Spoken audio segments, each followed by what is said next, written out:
Hello. Hello everyone. How are you all doing today? Welcome back to the Tianshi Tea Club. Oh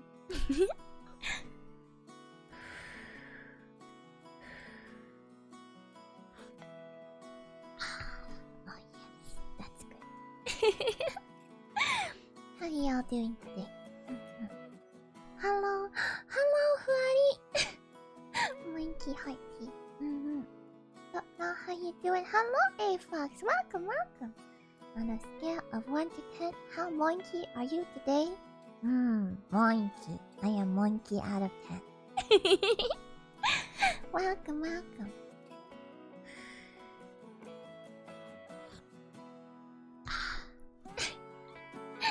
So last time, if you remember, we were supposed to do some Duolingo. And it never... Well, it did happen. I shouldn't say it never actually happened. We did get around to one practice round. Return to Duolingo kind of practice round. So we did do a little bit. We did. But I thought maybe we see if we could try again or see how that goes.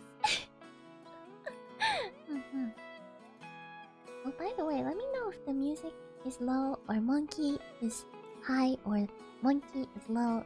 Let me know how the audio levels are, because I've been having some difficulties with that recently. I do love to see 420p super fuzzy monkey at midnight. Am I super fuzzy today? I apologize, but fuzzy is not too bad, I guess, huh?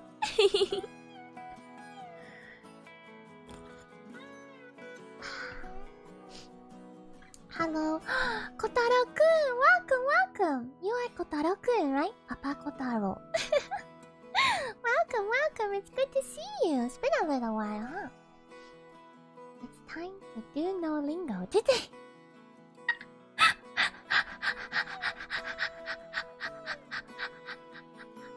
You know, A-Fox, that that's maybe slightly accurate. A monkey will neither confirm nor deny the accuracy of this pun. I like it though. We shall do no lingo. This may be correct. We'll see.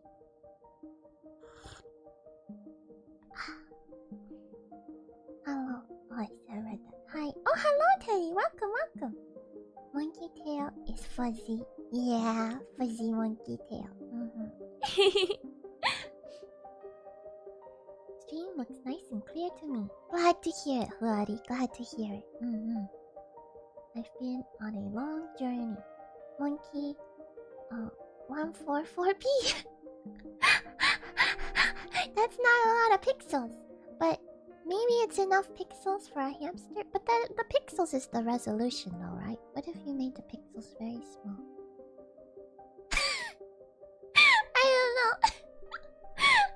But welcome back. I hope you had a great journey. I heard a little bit about it from Koharu-chan. Teddy, don't show today? Oh, and a warning. The new cat have a name, but I don't know the word in English. Oh! What's the word in... What is it? Portuguese that you speak? What do you call your cat? Look now, you gotta do your lingo. Duolingo bird says it's Spanish or vanish.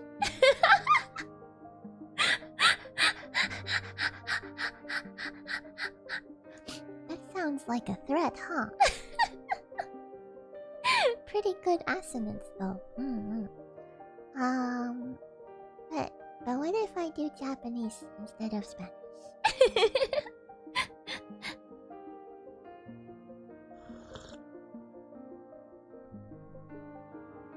It's white and how it say? Oh, white, huh? Monkey's thinking like a marshmallow because marshmallows are tasty and white. cute goddess saved my life. Oh! Glad to hear you're okay. I was surrounded by darkness, and I was very cold. But then I saw light, and was returned into the world of light in the palms of a cute goddess' hands. Oh, that's wonderful. That's wonderful, Kotaro-kun. Well, I'm glad you're still here with us. I know. How are you? Hello, Ihiki. Hello.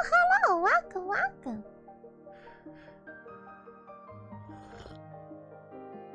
Good to see you as always. Hey, no, what's up? Hello, Shatter. Welcome. Not much. What has Monkey been up to? I just recently started reading Yotsubato. Or most people just call it Yotsuba. The manga. And it's often recommended if you want to practice your Japanese. It's one of the often recommended ones. And I've been meaning to read it for a very long time now, but never got around to it until just... When did I start? Yesterday, I guess. I started looking. And actually, it's a lot of fun. It's definitely more complicated than I might have been able to do before, but I'm starting to be able to read some of it if I have a dictionary on hand.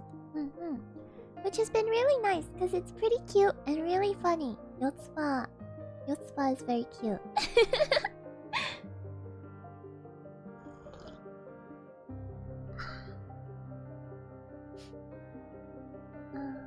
It's Japanese, or you'll be missing your knees.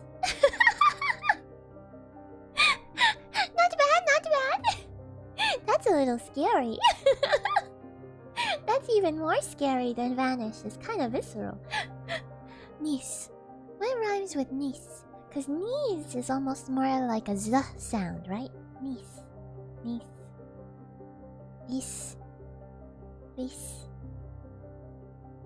Japanese, if you please.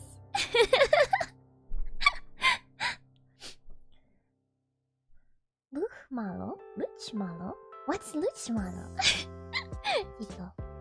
White and other color. Oh, like a tuxedo? What other color? or orange? Like a tabby? Like an orange tabby? Stripey? I think there are some people in chat who might be able to help you also who speak Portuguese. I don't know. You do speak Portuguese, right? Now Japanese versus Chat's English. Oh! So Chat speaks English and Monkey speaks Japanese? Well, that would be a challenge. Could Monkey do that? Monkey は日本語で喋りまして、チャットは英語で話しますかな。Yotsubato is so cute. It's so cute, isn't it? Oh my goodness.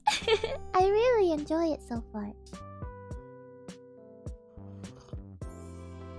Thought it was the end of my journey, but I am blessed to see Monkey still. Your streams always bring me joy. Oh, I'm glad to hear that, Kotaro-kun. I'm so glad you were able to make it back. All the amazing and cute people here on chat and streaming for us. Lots of amazing and cute people here in chat. I don't know who is streaming for you right now, but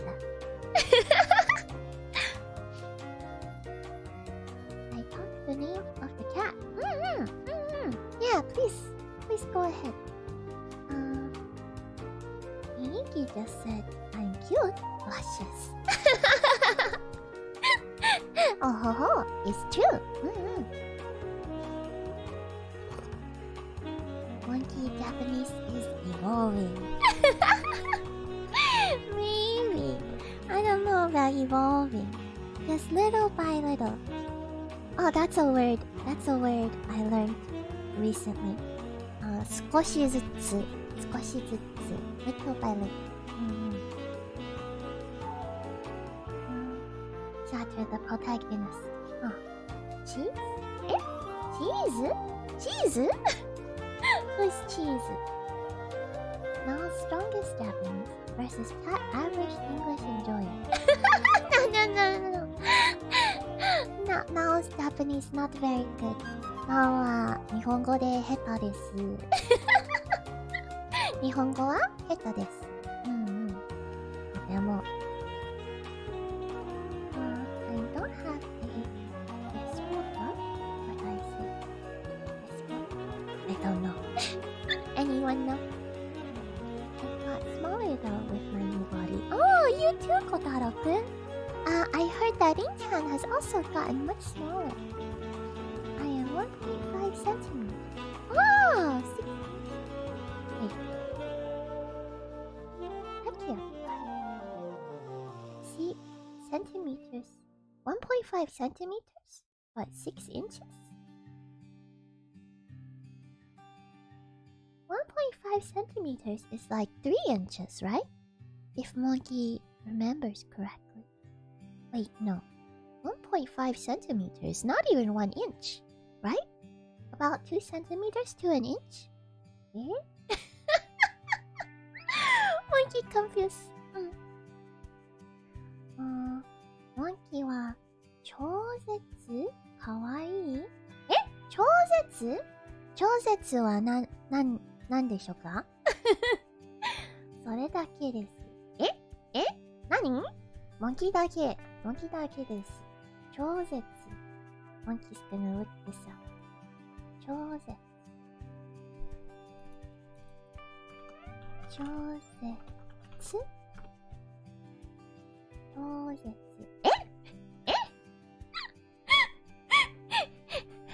Transcendentally? Transcendentally? Yeah. 普通のモンキーです。普通モンキーだけ。で、ありがとうございます。Oh, no. The name of the new cat. Caramelo. Ah, caramelo. Could that mean like caramel? Caramelo. That's so cute. So cute. I like it. My baby brain can only handle one language. I can't do two? I mean, that's okay. One language is pretty good. The name complete is Caramelo con Chocolate. Oh, it sounds tasty. おいしい。カラメロコンチョコレート。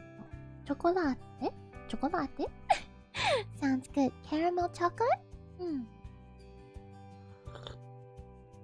Cheese? Why is there so much cheese? Monkey confused. I'm the protagonist. I can only wonder what kind of show we're watching, Lamar. Only the best show, right? Somehow I imagine a show about Shatter to be something a little bit like Gokushu Fudo. I don't know why. Maybe because Shatter is the strongest jester. And also a very good cook apparently. I back 10 minutes. Okay, sounds good. Not even 1 inch, you say? I think so, right? 1.5 cents. About that much. Inch about that. Yeah, I think so. Is it like 2.2 centimeters to an inch? 2.4. 2.4. I don't know. Monkey's no good at numbers. The goddess who saved my life healed my soul. Oh, and wounds from my battles. I am a new hamster. Oh, and soon found it was one who created Koharu. I am now Papa. Yeah! Papa Kotaro. They may change Tammy. Oh, now you have responsibility as a Papa. She stands at 158 centimeters. Oh, 158. 158. think that's about 10 more than Monkey. Where is it? Monkey doesn't remember. 15 more than Monkey? Monkey doesn't really keep track of stats. Of Monkey's own stats. I should really measure myself again sometime. Who knows? Maybe I've grown. That would be strange. My plans for tomorrow is to make some chicken miso ramen. Ooh, that sounds tasty. I recently started getting into cooking. Oh, that's great, Hey Fox. That's incredible. That's amazing. Oh, I'm so excited for you. Good luck, good luck. Hey, Monkey. Hello, Sofia Rodriguez. Welcome, welcome. I try my best to live up to the great immortal Tatsu. I wouldn't call myself the best cook, though. Oh, no? I did manage to go through a dozen eggs yesterday, though. Oh. A dozen eggs? A whole dozen? What did you make? What was so eggy? Monkey does like eggs, though.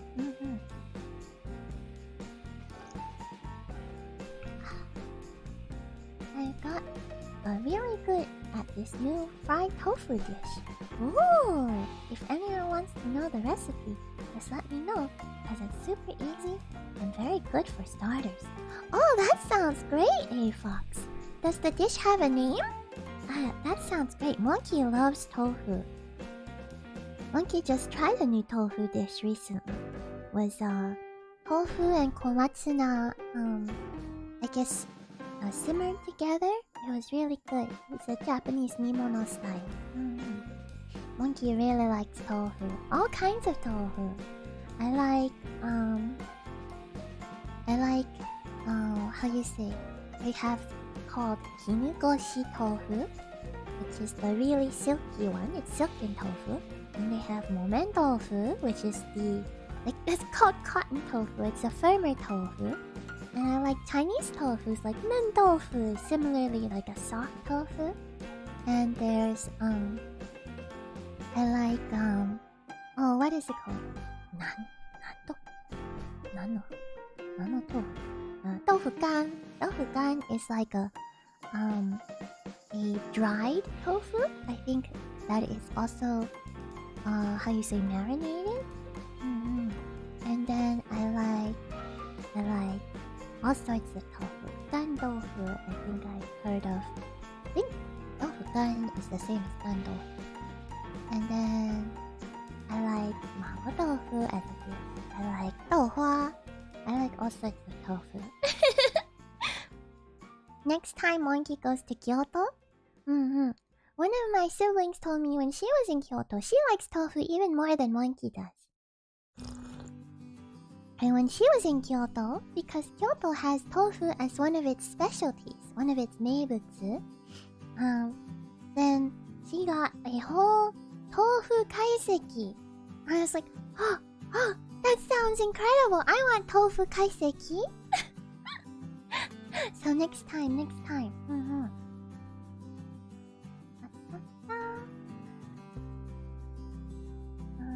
He's 5'2". Oh, 5'2". I think Monkey, when I converted, yeah, I'm not quite 5 foot. I'm 4 foot something. He's definitely taller than Monkey, but I don't know by how much. Hey, back. Welcome back. I'm like the size of a tiny ant. I see. Wow, small Kotaro-kun.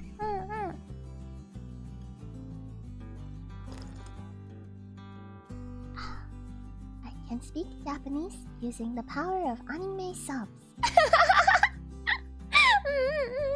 Me too, Chito, me too.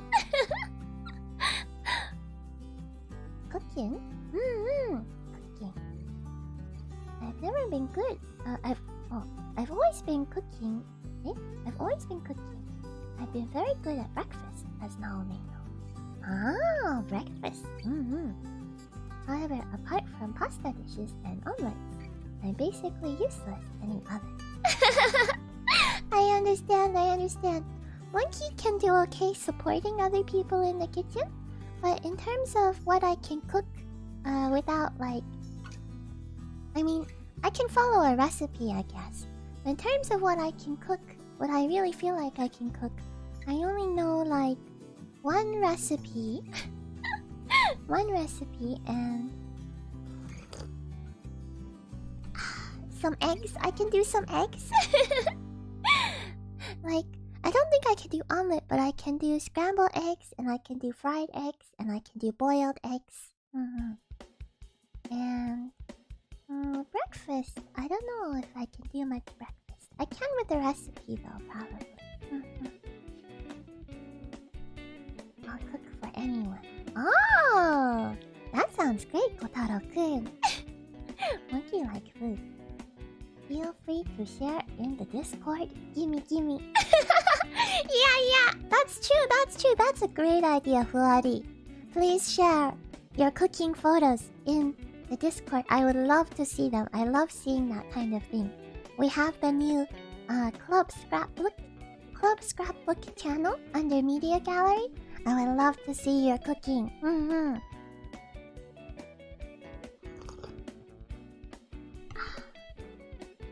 I've been meal prepping. Oh, I see. Have you done meal prepping before, Shatter? Monkey always thought it sounded really cool and interesting. And it looks really good having everything laid out, right? But it's a very particular skill, and so Monkey doesn't know much about it. I found a recipe for high-protein egg breakfast sandwiches. Ooh, egg breakfast sandwiches. So now I have lunch for the next week and change. Oh, that's great. Sounds tasty. I really want to try making tofu dishes. Oh! Unfortunately, it's very difficult to find in my area. Oh, yeah, I remember you said you can't even find shoyu, right? That makes sense. I've been following a ton of Chinese cooking channels recently, Monkey really likes Chinese food. Which channels do you follow? I only know maybe one by name, cause I've seen them a lot. But I know I've seen a couple other Chinese cooking channels. The one I know is Chinese Cooking Demystified. They're pretty good. Their stuff looks always very good. But Monkey doesn't watch too many cooking videos, cause Monkey likes to eat more than I like cooking. I'll eat the food.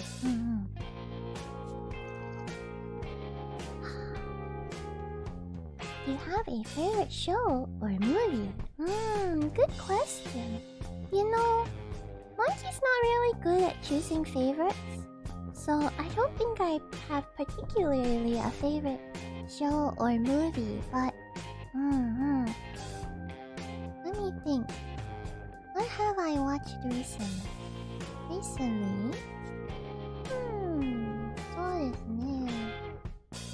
sure. Unfortunately, Monkey's got bad memories, and I don't really tend to pick favorites, so I have a challenge for you. Oh? What kind of challenge? Well, if you want to know, you basically get a tofu of your choice. Cut it into 4 pieces. Mix it with shichimi salt and flour. Oh! And 1 crushed up egg mix. Oh! And add another crushed up egg. Crushed up egg mix? Monkey's not sure I've heard of that. That sounds really interesting. Oh! Ohayo now. Ohayo, Nico-chan. Welcome. Good to see you. I love a good mabo tofu, right? So good. Do you like Japanese style mabo tofu? Or do you like Chinese style mabo tofu? Nico-kun. And fry it in olive oil at roughly 180 degrees Celsius. Then done. Oh, interesting. Oh yeah, and make sure to dry up your tofu beforehand with a kitchen roll. Ah, makes sense, makes sense. You don't want it to be too wet going into the frying pan. And bonus tip, add a sweet chili sauce on the side to dip. Oh, sounds good. Sounds tasty. Also, my song hype. Oh yeah, swinging in the jungle hype. No, hello. Good luck on the lesson. Oh, thank you, Best Squid. Hello, hello. It's good to see you.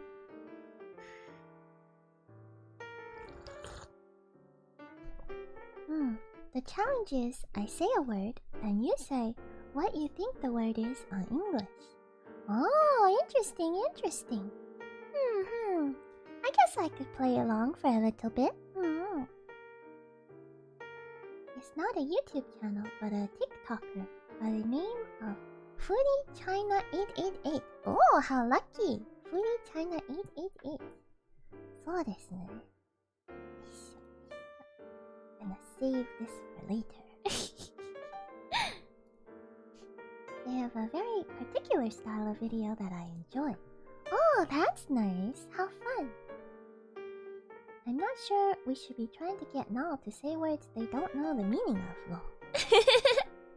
I think the challenge is to try to translate a word, but I don't really know any Portuguese, so I'm not gonna be very good at it.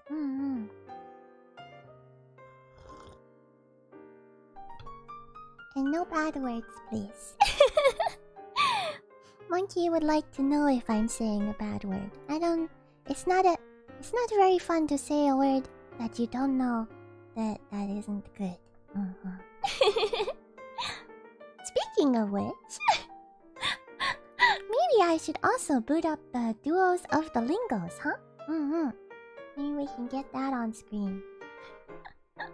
Maybe we can actually do a little today. We'll see. We'll see. Let me see.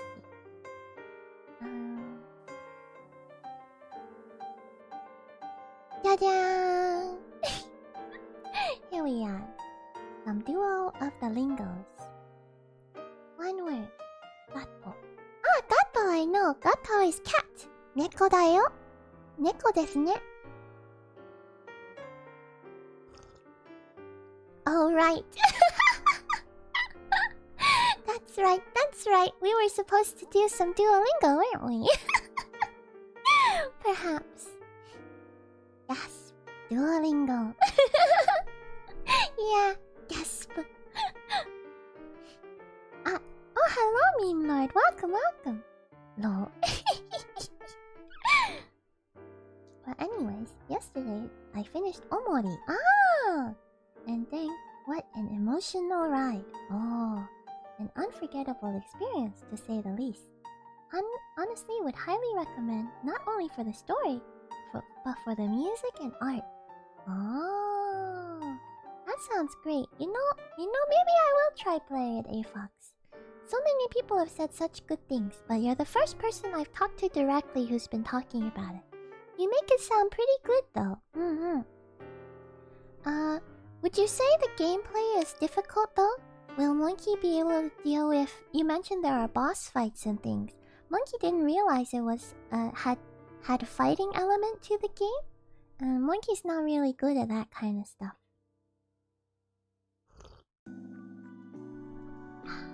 Monkey Talk streams. The truth of all of Monkey's streams. All streams are Monkey Talk streams.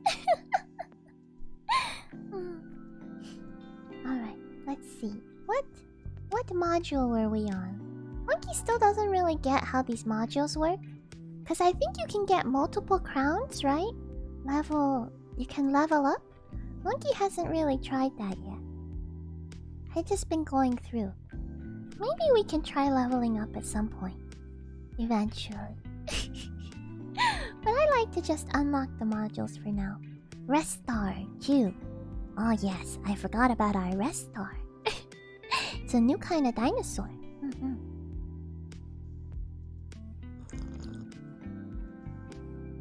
Omori is a turn-based RPG, no?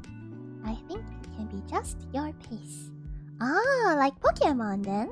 Turn-based? Oh, that doesn't sound so bad. 2. Word cavallo. This is an animal. Oh, is it a horse? I think I've heard this one before. Cavallo, is it horse? Uma. Uma desu ka? Or in Chinese, ma? Cavallo 是马吗? Ma. I think that's the tone. Well, the gameplay is turn-based like Pokemon. However, even more simple. You fight with emotions. Oh! There's happy, sad, and angry. And they form a combat triangle like rock, paper, scissors. Oh, wow! Yeah, that doesn't sound so bad at all. Monkey can do that. That sounds great. Also a very interesting concept. Very interesting concept. Even just that kind of... Oh, that's already very interesting. Monkey is interested. This sounds interesting. Yes. Nice, nice. Pokemon. I have spent way too much money of Pokemon cards. Oh, I see. Monkey never really got into Pokemon cards for some reason. I never really understood how they worked, though I did have a few. The difference is with the difficulty. Mainly the game isn't a cakewalk. However, not Dark Souls. It will require you to think. Oh, so it's not like a physical challenge, it's a mental challenge? Something like that? Cellular. Oh, cellular I know is like cell phone, right? I think I know that one. Tianshi now stream without being caught up in a conversation with chat. It's like going to a theme park, but never going on any of the rides.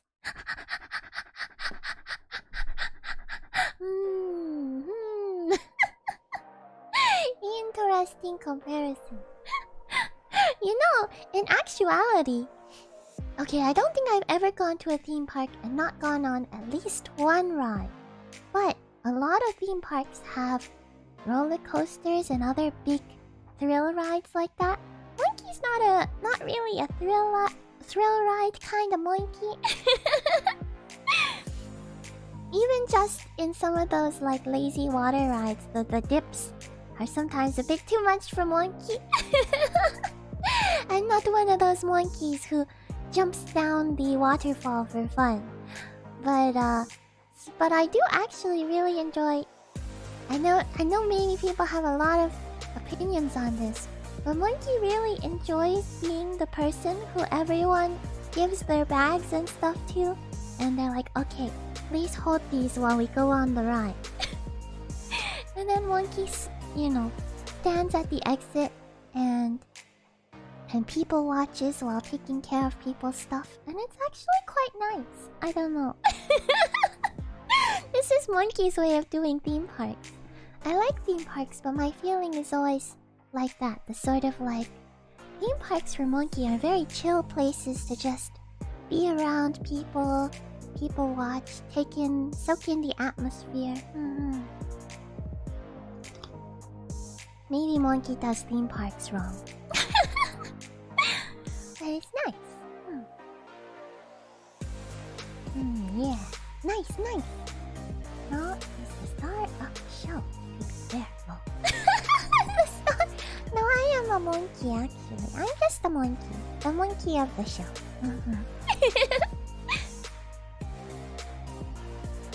This. Oh dear. Fourth word. Macaco. Other animal among. Macaco! Oh man. I keep thinking it's macaque like a monkey, right? Macaco? Maybe?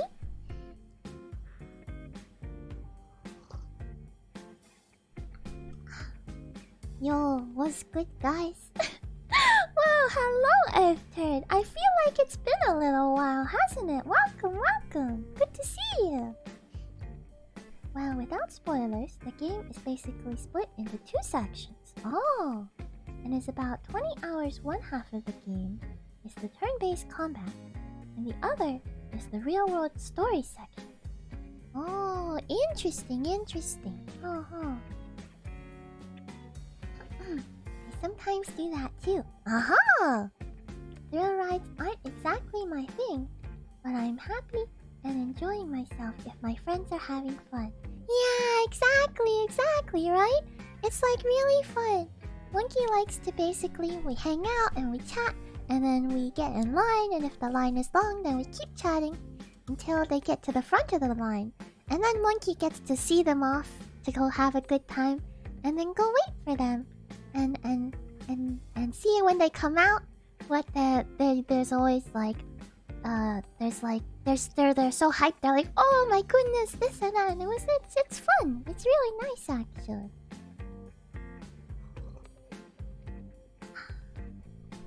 However, the last 2 hours, it ramps up hugely, and I can only describe it as insanity.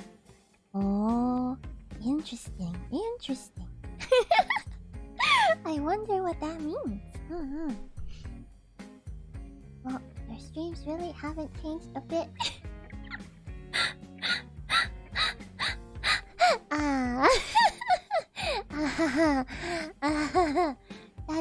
That's a good thing, right? I say this because it's been like a really long time since I showed up for one. That's true, isn't it? I think last time was a DDLC stream, maybe? Wow! Yeah, that was a really long time ago. I became memories a little blurry. I ramble, I apologize. No need to apologize, not at all. That's... Well, it's good to have you back. I'm glad you found us again. I hope you enjoy. DDLC, so nostalgic now. I got the milk. The milk? What milk did you get? Ending is crazy. Not only does it have a crazy twist, but gets emotional and gosh darn depressing. Oh. However, depending on the ending, it ends on a somewhat positive note. Oh, I see. It's not one of those crush your hopes and dreams kinds of stories. It's the world is dark, but maybe there's hope kind of stories. That's nice. 5 word. Feliz. Feliz like Feliz Navidad. Is it the same as in Spanish? Like happy? Feliz. I never cried. However, I was very uncomfortable and unsettled. Oh, the game can be very scary, but there are no jump scares, just psychological horror. Oh, this sounds right up Monkey's alley. For some reason, Monkey really likes kind of psychological horror stuff sometimes.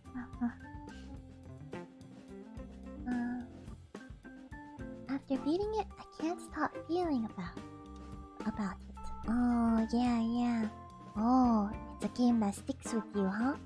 Oh, yeah, Monkey might have to bump this up in the list of games to play. This sounds like fun. Chocolate. Had to fight 5 forest demons to get it. Wow! I hope it's some tasty chocolate. Sounds great. Okay. Oh. Monkey caught up to chat. You know what that means? Maybe we can duo some lingo. At least a little. We'll see. We'll see how far Monkey gets. Let's do Rest Tower 2. Because we still have 2 lessons left here. Which of these is ice? I think it's this one. No. Monkey's being silly. It's a very interesting way of teaching though. Because what they're trying to do is associate words with images in your head. Make a mnemonic for you. Which is really nice actually. So we have Kori, Taiyo, and Ha. These two really feel real right now. I don't know about all of you, but in the northern hemisphere, summer has arrived. So Kori is nice. in the summer, but there's also a lot of taiyo. There's some green hot out there too, I suppose.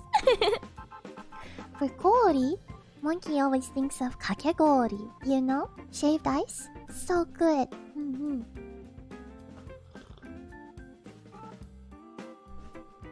You're an idiot? Gori? Oh, does it mean idiot in Portuguese? Oh no! Sometimes a lot of words have, how you say,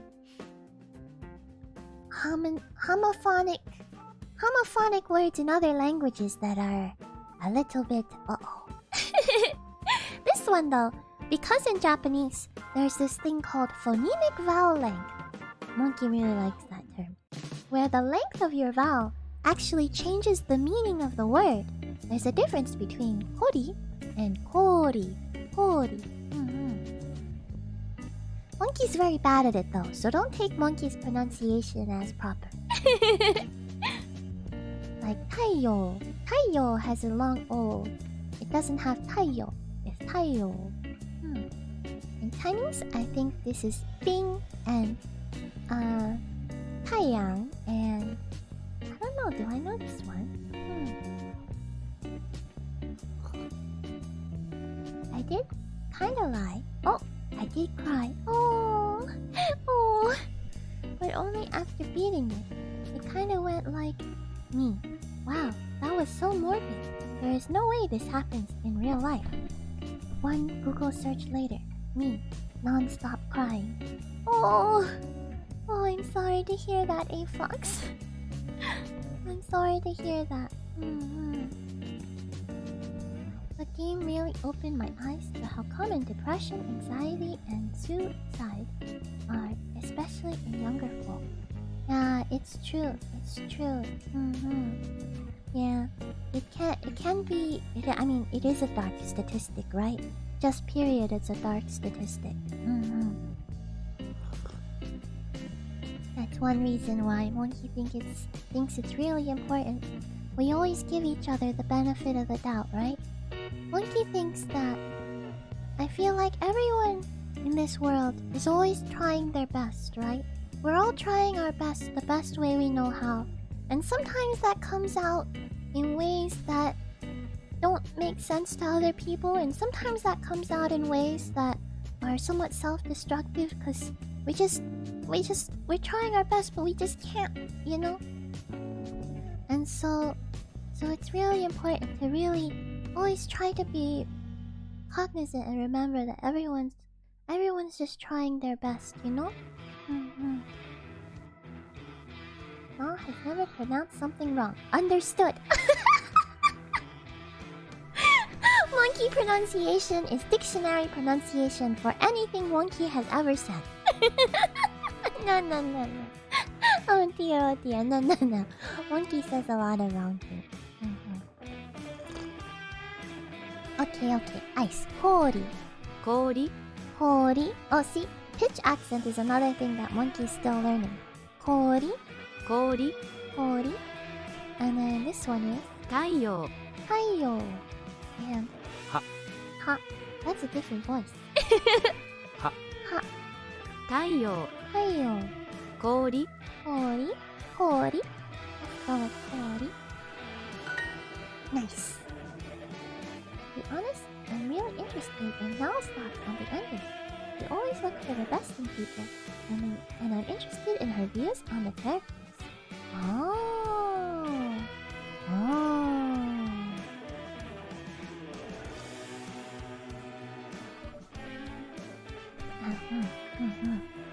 I'm curious now too. Maybe we'll do it. Maybe we should do it, huh? Tiny. Everyone. Kori. Tiny. The other. Ha! Ha!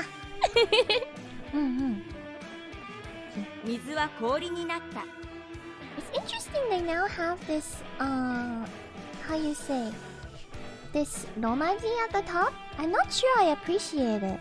I mean, it's okay, but Monkey wants it to be more hard. If there's romaji, Monkey will default to reading the romaji, and And then I won't learn to read properly.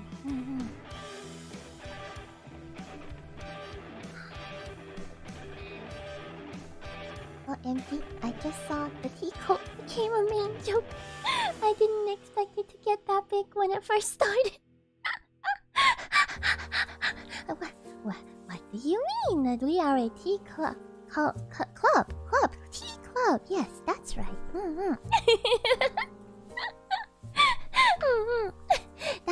That's one of the ones that has stuck around. It's true, Miyamori.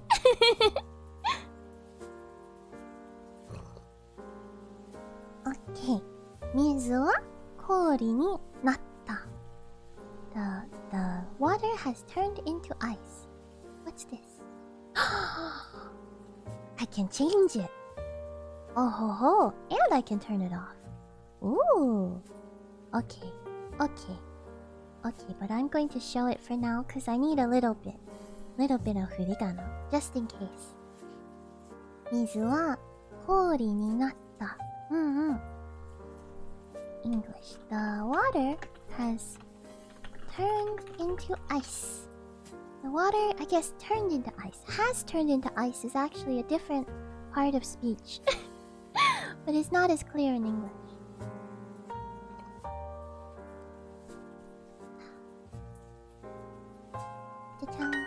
Nice.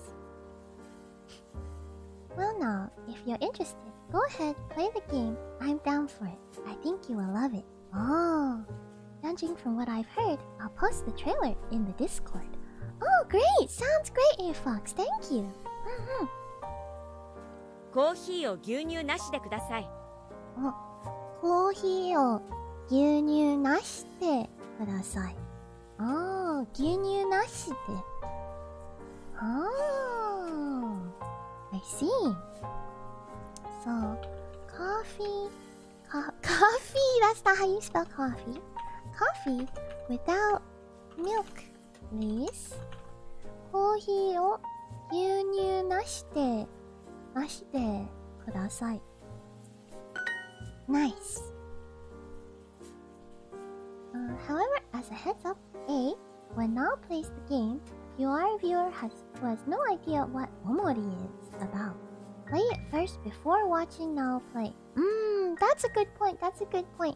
Maybe I'll make sure to put a big spoiler warning when I play the game. I'll try to remember to do that so that nobody comes in without who might be interested in playing the game who's hasn't played it yet. By spoiler, omori for yourself, in my opinion. By spoiling omori for yourself, in my opinion, you're robbing yourself of what I think is one of the best moments in gaming, period. And B, the game is sad and has difficult subjects, so be warned. Okay, Monkey will try to remember to put some warnings up if and when I play. Thank you, A-Fox. That's really helpful, actually. That's really good to know. 私は魚にアレルギーがあります。アレルギー。I just learned this one, actually. 私は魚にアレルギーがあります。That's too bad. That really sucks, honestly. Monkey doesn't like allergies in general, but this in particular sounds like it would really suck. I have an allergy to fish. I have an allergy to fish, or I am allergic to fish. Both of these are natural actually in English, but this one's a little more natural, I think. 私は魚にアレルギーがあります。I'm sorry. No wonder she's so unhappy. Can't eat fish. この中に何が入っていますか？この中に何が入っていますか？ What's in this? What's in this? What is this?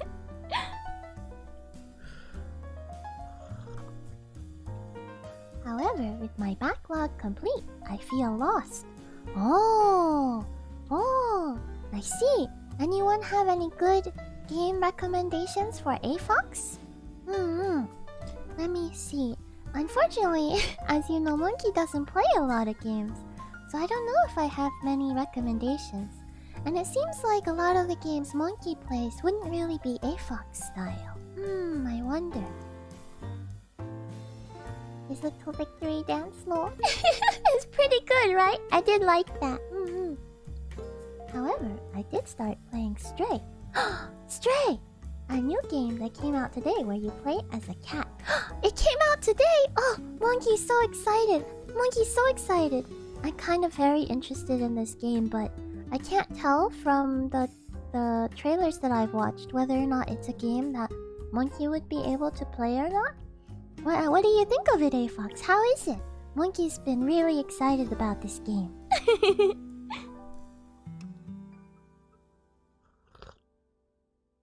AFOX, I would recommend the Headliner series. Oh, maybe Death and Taxes? Oh, I have not heard of these. Oh. 5 in a row. Nice. Way to dig deep. What does that mean, dig deep? I've run into this term more than once now, but what is dig deep? I don't know. ご注文はお決まりですか? ご注文はお決まりですか? Oh, I can guess what this means. ご注文, so your order はお決まりですか? お決まり is probably to decide, if I were to guess.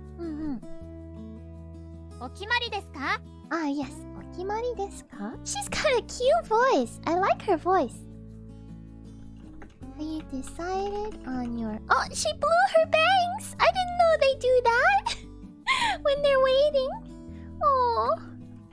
Have you decided on your order? Have you decided on your order? Something like that.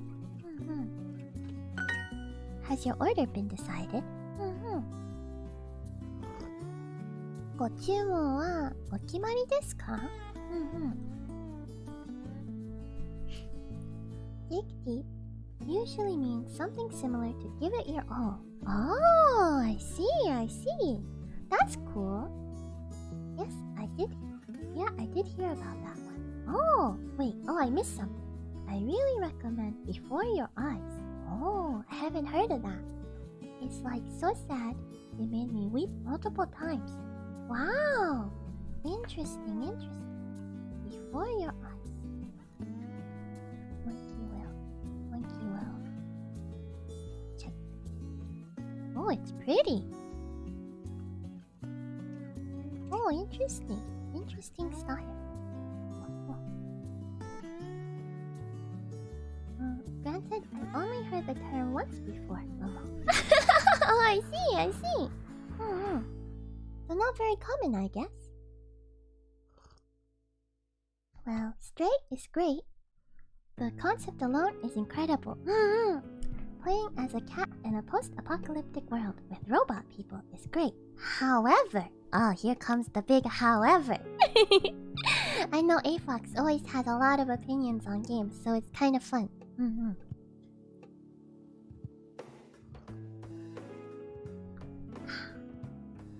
The game is very simplistic and very short. Oh, it's very short, huh?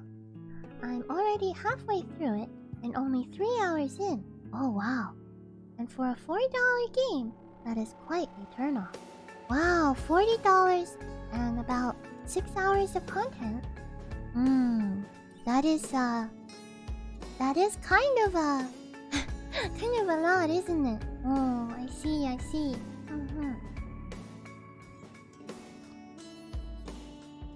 Perhaps it's gone out of fashion though. Oh, it was in a song. Oh, a song, huh? I don't think I've heard this song. Oh. Huh. I thought it was similar to the phrase, "That's deep, man." Oh. Like when you talk about something, about really deep philosophy or something. That's kind of what I would have assumed as well, right? But it does seem like it was used in more of a gamare sort of way in Duolingo, huh? Interesting, interesting. I back another minute, okay? We play games. Bye. Okay, have fun, Teddy. $40, IDK, a little pricey. Yeah, especially for a short game, right? Monkey doesn't know much about it, but it does seem kind of short for that much. A longer game, maybe, like if it was really fully fleshed out. However, for some, playing as a cat is just too cool to pass up, and I get the hype.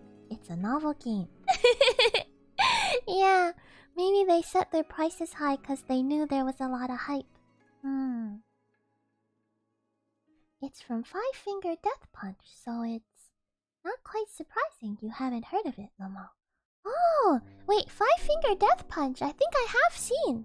Is that the one where you play as stick figures? It's a game? Is it from a game then? It's where you play as stick figures and you do you do martial arts, something like that. It's like it's almost like it looks like a fighting game but with stick figures.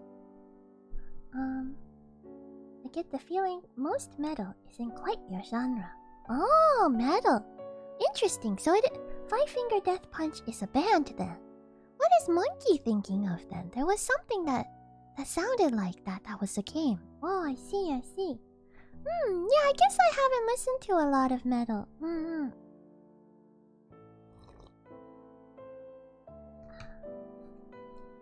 got it for free thanks to the PS Plus Premium subscription thing.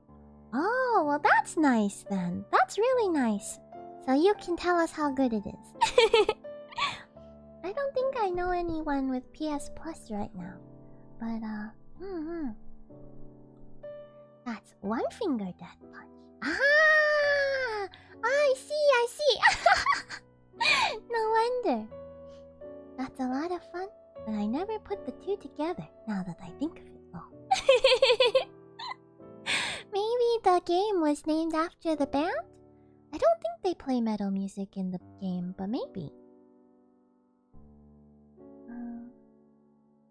Another great game I love is Inscription.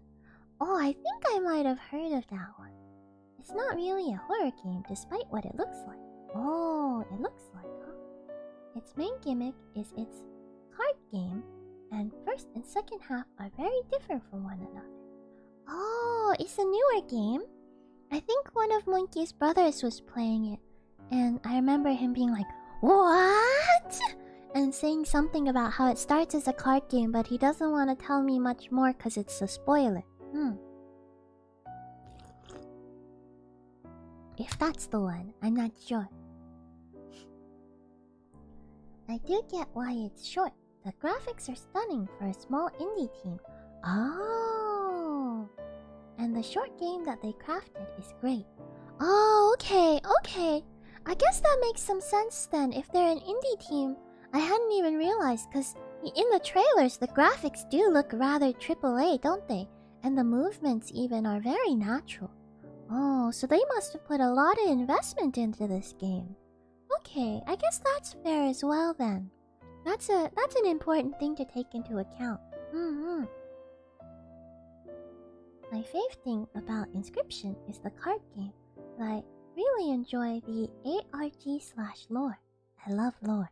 Oh. Yes, I love Inscription. Oh. A wonderful game. Love the card game aspect and the lore. And ending is epic. Oh. Interesting.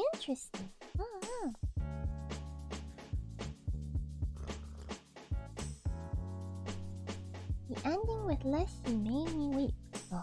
Oh. I won't ask because I hear it's spoilers, but very cool. Alright, continue. 私はベジタリアンなので肉を食べません。私はベジタリアンなので肉を食べません。I'm vegetarian. So So I can't eat meat. 私はベジタリアンので、ベジタリアンなので、そう、ベジタリアン。I suppose must be a not adjective. 私はベジタリアンなので、肉を食べません。Because I am a vegetarian, I do not eat meat. Please accept my answer next time. Okay, because I am a vegetarian, I do not eat meat. I think the meaning is close enough, but I can see what they mean by that because I guess meaning-wise this kind of gets to it in a natural way, but one-to-one, なので is like because, so the so is kind of there, but the can't eat meat is probably what they don't like. This is more like I don't eat meat. So I guess maybe they're right. Maybe Monkey's answer is wrong. I'll let them decide.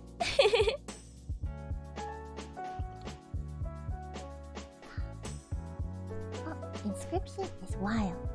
I played it back when it was a game jam project.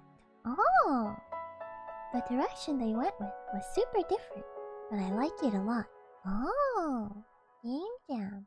Is that like a game hackathon? OMG, I keep thinking of games to recommend, but I don't want to get annoying though. Oh, I see. I think it's okay if you have some.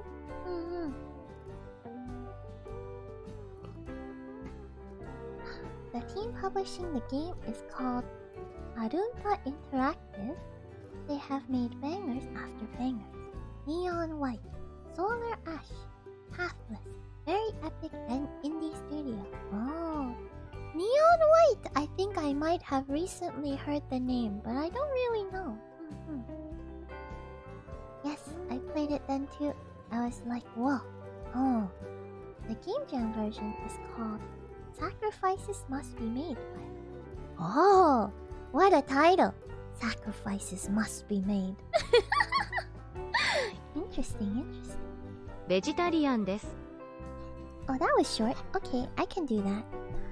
How do you write? Let me get the right keyboard.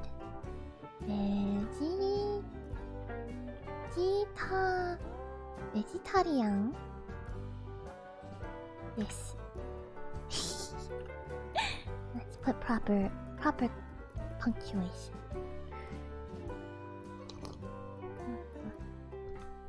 Vegetarian. This. You know, Monkey does a lot more typing than handwriting, and so I've noticed that, especially with languages like Japanese and Chinese, the sort of autocorrect, autofill stuff is so useful that sometimes you're like, how do I write that again? I forget.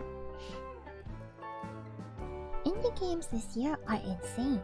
Oh, I'm looking forward mainly to Tianshi. Oh, and Cult of the Lamb. Oh, I saw the images for Cult of the Lamb. It looks very cute.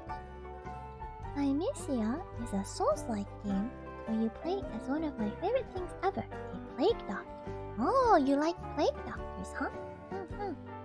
And Cult of the Lamb is basically Animal Crossing plus The Binding of Isaac. That's what it looks like. Yeah.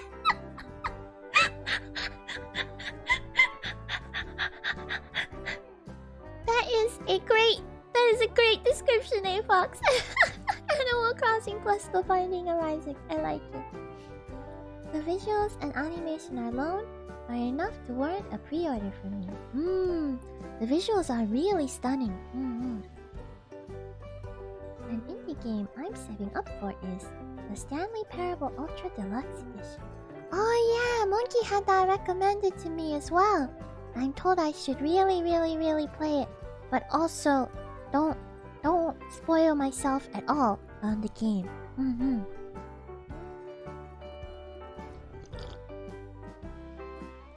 I did watch some of the trailers. it does seem like fun, very humorous. コーヒーを氷なしでください。コーヒーを氷なしください。Okay. Coffee without ice, please. Hey! So many games, so little time. Yeah! You said it, man. Mm.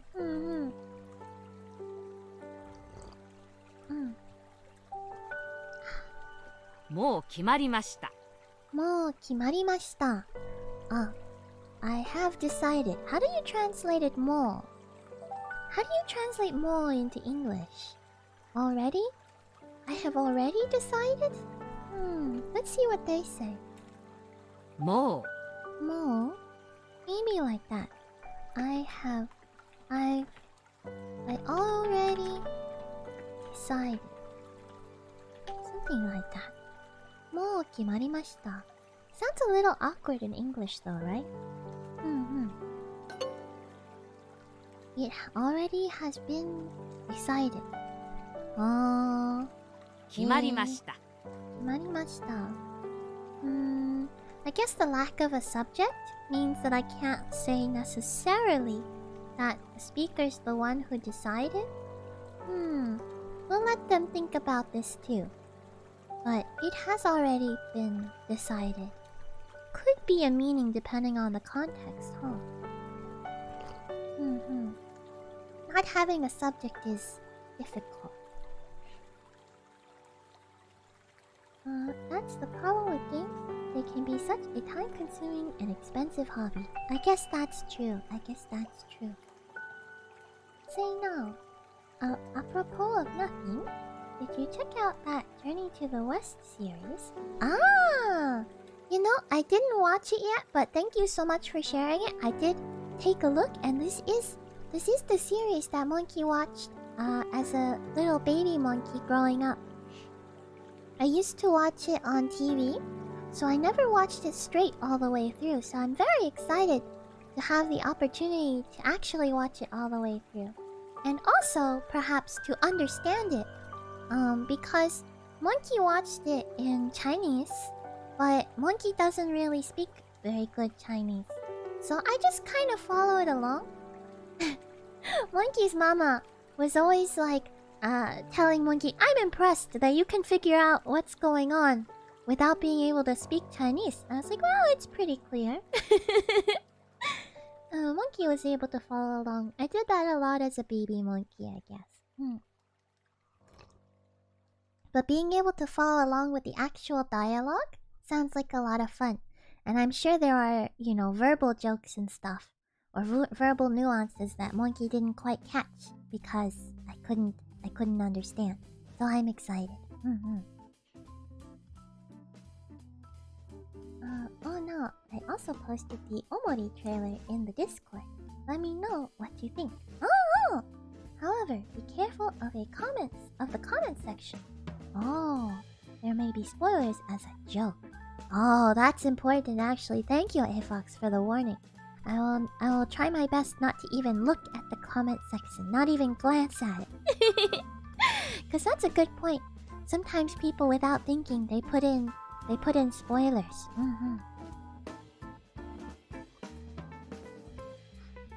Just look it up on YouTube. I think I can actually play it from the Discord. Sometimes they have embedded players. So then there won't be any comments at all, then I don't even have to worry.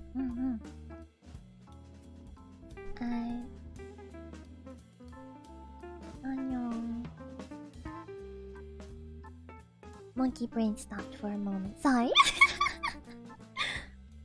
I hope you enjoy it then. It's quite a long series, it seems long. It is. A nice thing to just have to watch rather than something that I would intend to binge, I suppose. Something like that. Have you been watching a lot of it, Shatter? I wonder how many episodes in you are. Okay.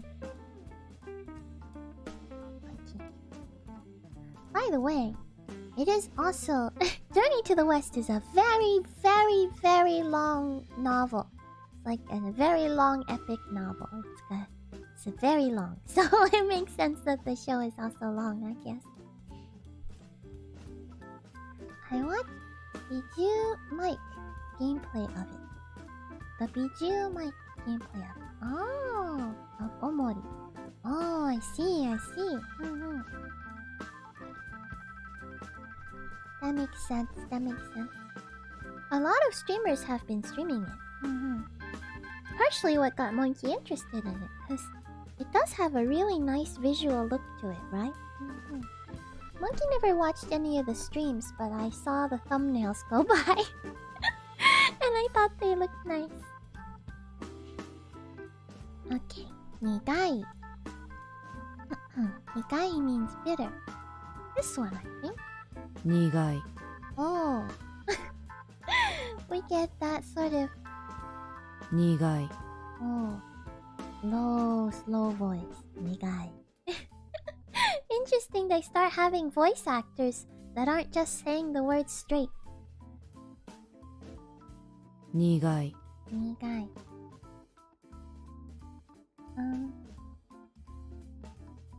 Did you watch In Space with Markiplier? Oh, I don't really watch a lot YouTube, to be honest. Markiplier I've seen before though. I've seen him around, I guess. I've watched a few episodes so far. But there's a separate series I really enjoy that has summarized part of the journey that I'm a huge fan of. Oh! What's that? Monkey's curious. Kyakusama. 客様 Kyakusama. Oh, this is the one we just learned. Kimari. 決まり Kimari. Kori. 表 Hyo. You can't do this to me. Hyo? 表 Yeah, okay, so maybe Hyo is one of the pronunciations, but it's not one of the ones over here. The one they want is Kori, I think. And last is Shiru. Shiru, soup. 汁 Shiru. Shiru. 汁 Shiru, like miso shiru. Which in Chinese means juice, actually, I believe. Because Japanese people use the Chinese word for soup to mean hot water, so I think things got shifted around a little.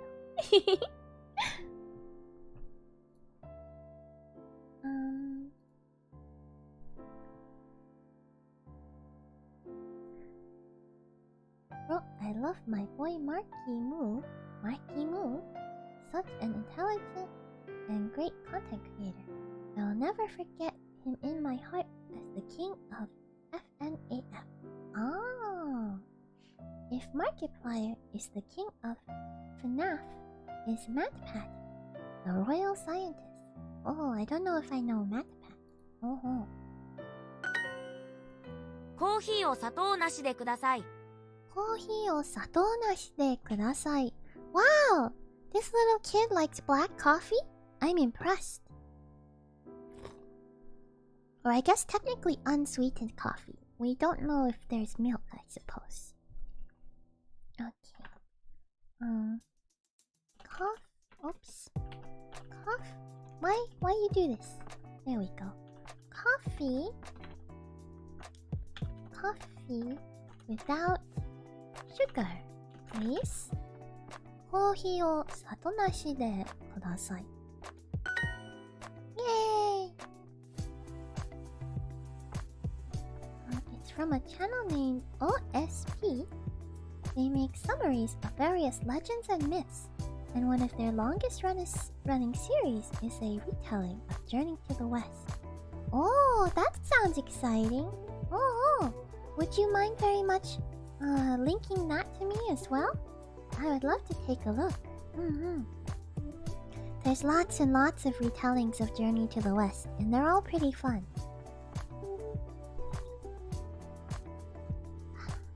MatPat's channel is Game Fear. Oh, can get you a link later if you'd be interested. Yeah, definitely. Thank you so much, Shatter. Seems really cool. Oh. Okay, this one, Kimari.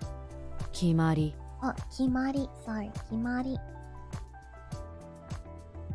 Oh yeah, one thing I'm going to do soon, hopefully, is finally start up my channel again. Oh, that's great! And all my friends, including Nob, have all said that I'm good at talking about and reviewing games. Oh, that's true, that's true! You do have a lot to say about games, and it's all very interesting and informed. Monkey sometimes, especially at the beginning, I feel like I didn't really get it. But the more you talk about it, the more Monkey does seem to get it, which is pretty cool, actually. So I might start game journalism. Ah! Except I will actually be good at games and have good takes. Of course. Okay. Sounds good. That sounds like fun.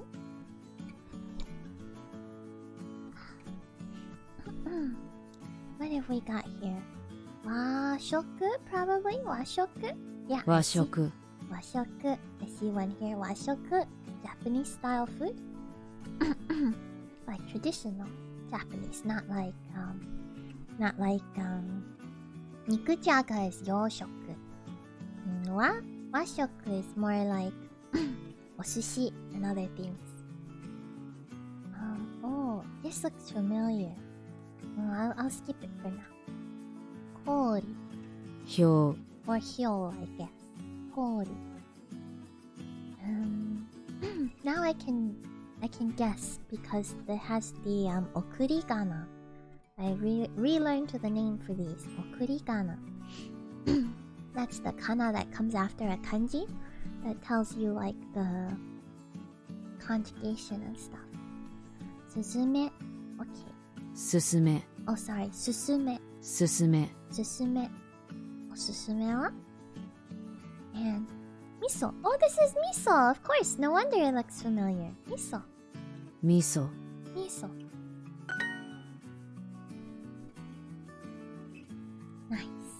Nice. 兄は牛乳にアレルギーがあります。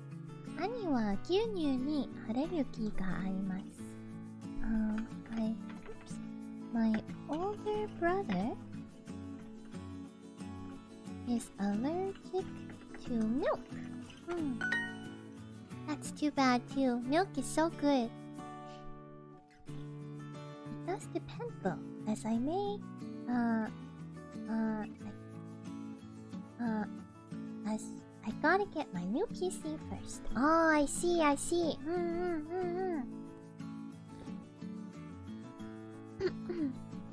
That makes sense. Oh, that's exciting though. You're getting a new PC, huh? That's really exciting. Congratulations.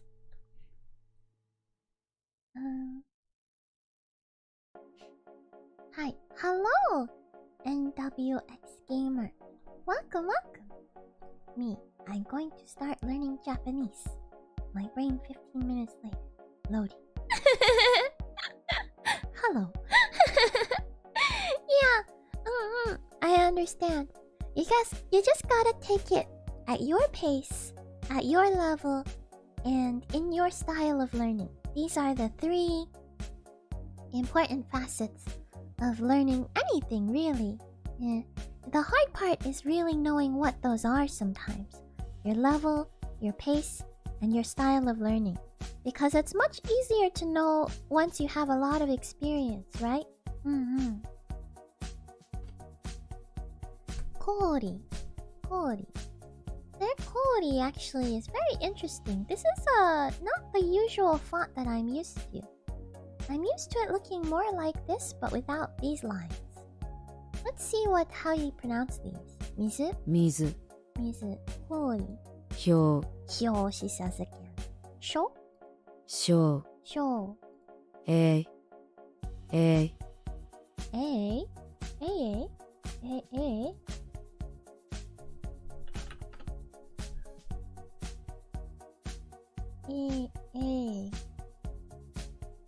like A, like forever? Maybe? A? What is this, why does Cody look like this? It looks different in Chinese. Yeah, how strange. How strange. A little different.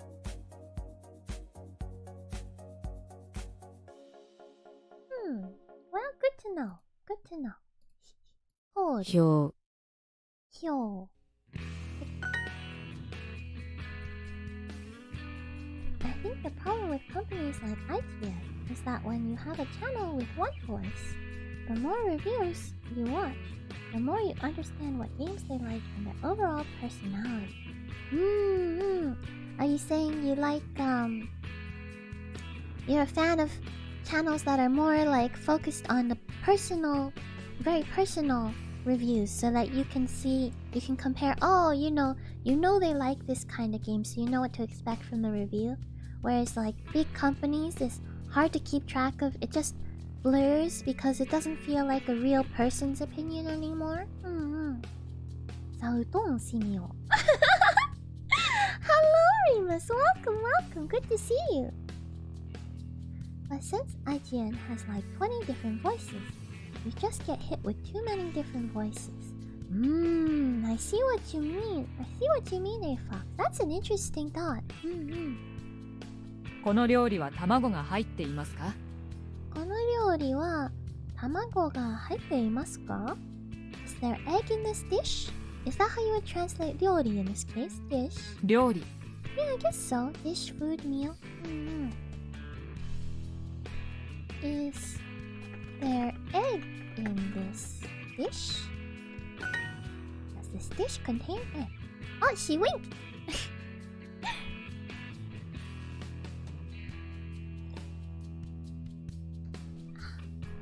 And the way these reviewers play these games is they just are forced to play a list of games even if they know they won't like them. Oh, that's unfortunate too. That makes sense because they're trying to get through games, so they're like, someone has to play this one and gets assigned to them. That makes sense. I'm sorry, Remus. I read your name as Remus Among Us. Your name seems familiar though. Remus has been around since the Doki Doki days as well, meanwhile. アレルギーがあります。これは魚が入っていますか? He's so excited, even though he's like, I have an allergy. I have an allergy. Is there fish in this? But he's very excited about it. Very genki. I have an allergy. これは、魚が入っていますか? Is there fish in this? Does this contain fish? Yeah.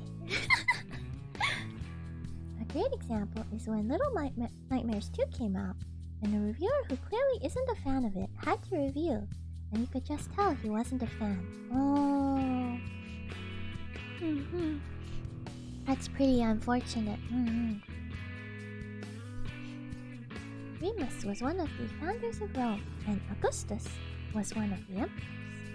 Yeah, come to think of it, now that you mention it, Remus, I hadn't thought about it, but those two names don't typically come together, do they? Some of your favorite figures, though? However, because of insane backlash, another person did the game again, and it was a completely different review. Ah, I see. Yeah, that's unfortunate, because the person who didn't like Little Nightmares, their point of view is equally valid, right? If they're just not into it, they should be allowed to say that.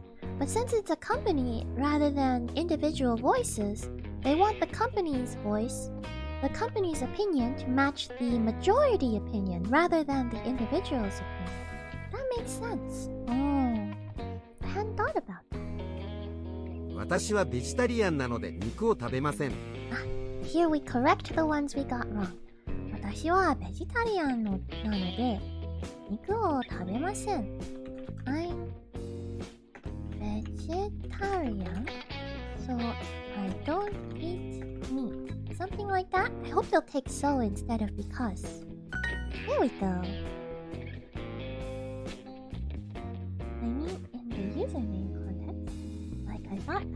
before. Like when you go in the comments of a YouTuber you like, and you see the same commenter a lot. It's mostly a reference to the last emperor of Western Rome, Romulus Augustus.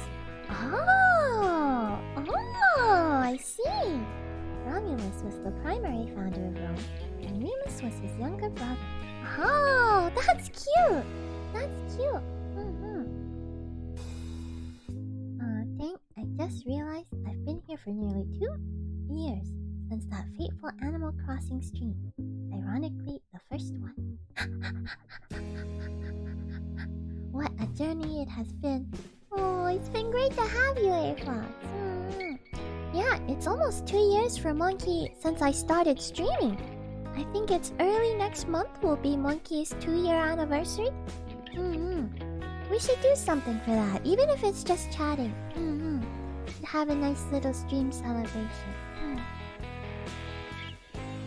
Not that I guess just chatting is very different from Monkey's usual, but but we'll put up little decorations maybe.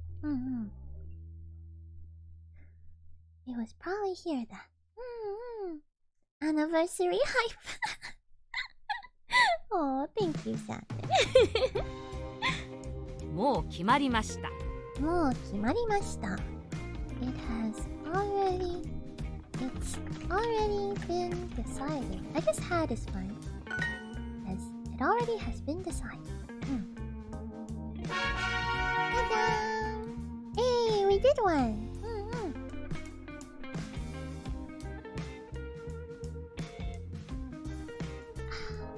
Was the Animal Crossing stream when Nao was doing the singing stream? Or was that Stardew Valley? Singing stream? I don't think I ever sang Animal Crossing or Stardew Valley, but I have been doing a lot of both of those. I have done a lot of both of those. I did do a singing stream for the 200 subs. For the 200 subs celebration. I'm planning to do another one for 300 subs. It'll happen soon, I promise. Ish. Monkey soon.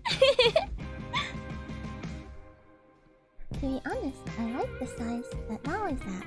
With most streamers, don't feel like you're involved. But with Nao, she gives yours her divided attention? I think undivided attention? Divided attention? Actually, divided attention sounds more correct. Yeah, I might agree with that. Which is hard, and I really appreciate it.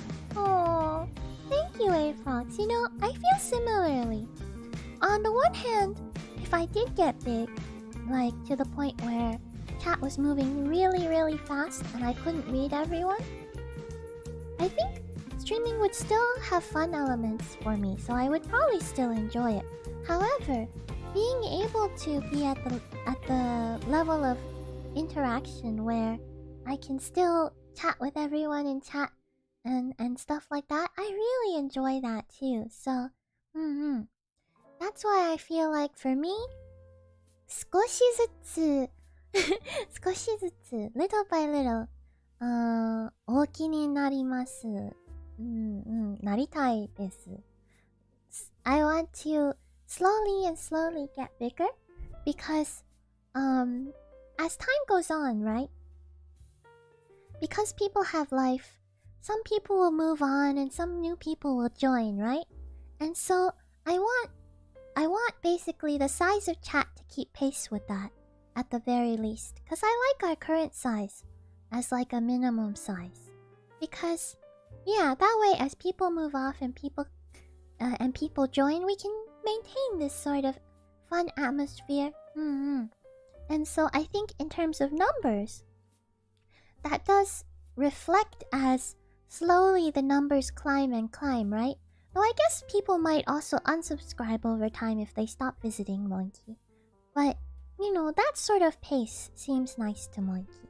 And if it does happen some crazy day in the future that Monkey has a whole lot of people in chat at once, I'm sure we'll find a way to enjoy that as well. Monkey's never tried it, but I'm sure we will. But the way it is now is nice too, right? Kinda ichiko ichie again. This idea of I really appreciate every meeting with you all, the way that we have it, the group of people, the size of people, the interaction itself, the meeting itself, the time of day, of year, of the century, all of these things will never be the same again, right? So I really feel this strong sense of wonder and appreciation at being able to share this moment with all of you. Is Monkey getting too sappy? Monkey, stop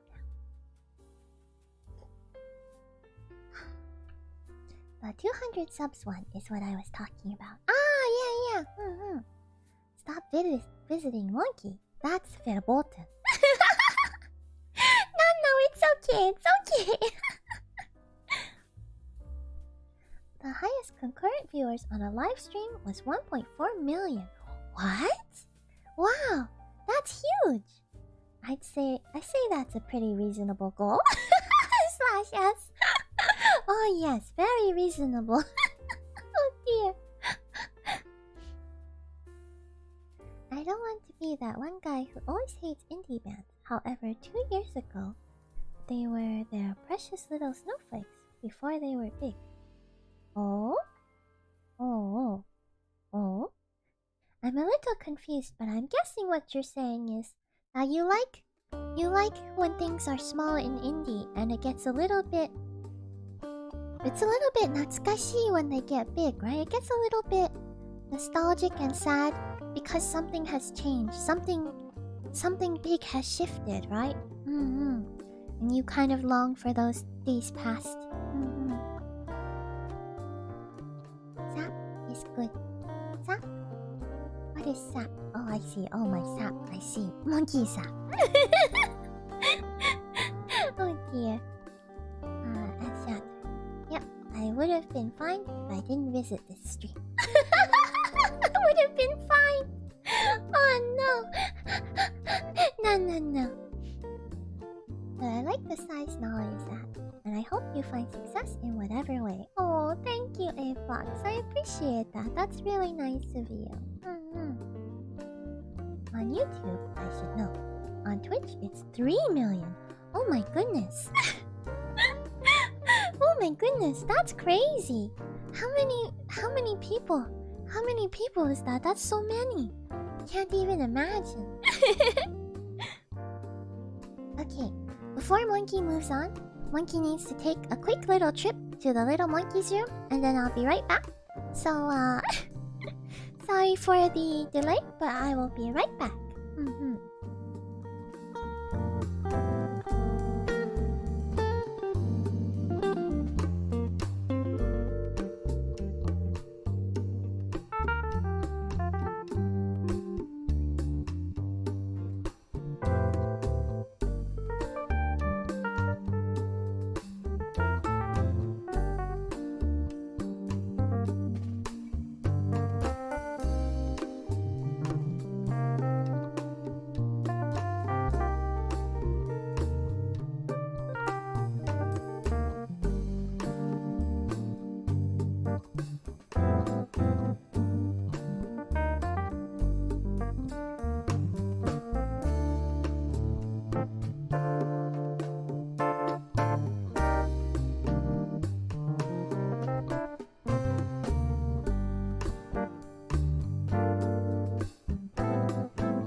Hello. Monkey is back. Sorry for the wait. Oh, I see you said a few things just as I ran off. Welcome back. Thank you, Best Squid. Thank you, thank you. Welcome back. Thank you, Shatter. Shall I read through? I'm curious. Nice music. Oh, thank you. Classic, meanwhile, classic. Eh? Huh? Oh no. Nice music. Okay, put that in perspective. Imagine being watched by the entire state of Iowa.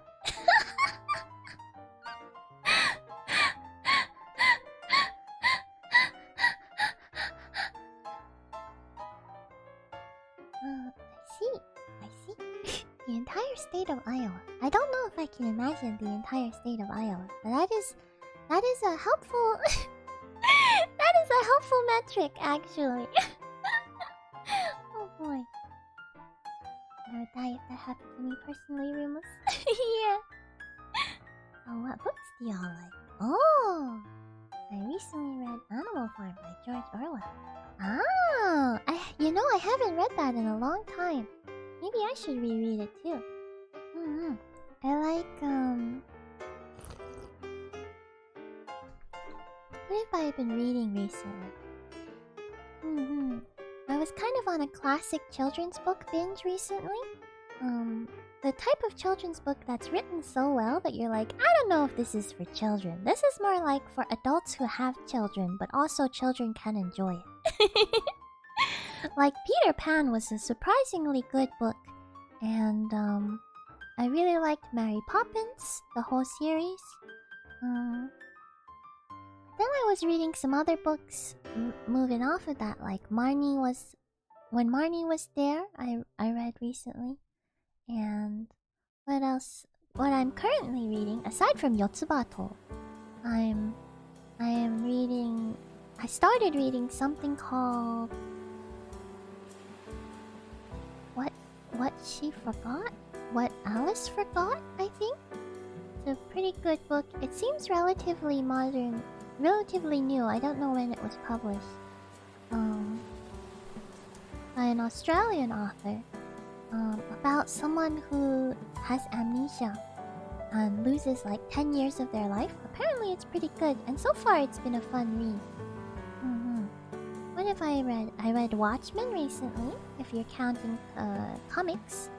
Watchmen was really good. Prior to that, I read some really good sci-fis. Like, Murderbot Diaries is actually really good. I highly recommend. If you like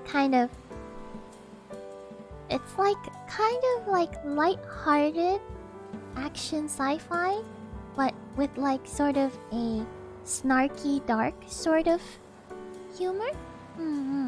Something like that.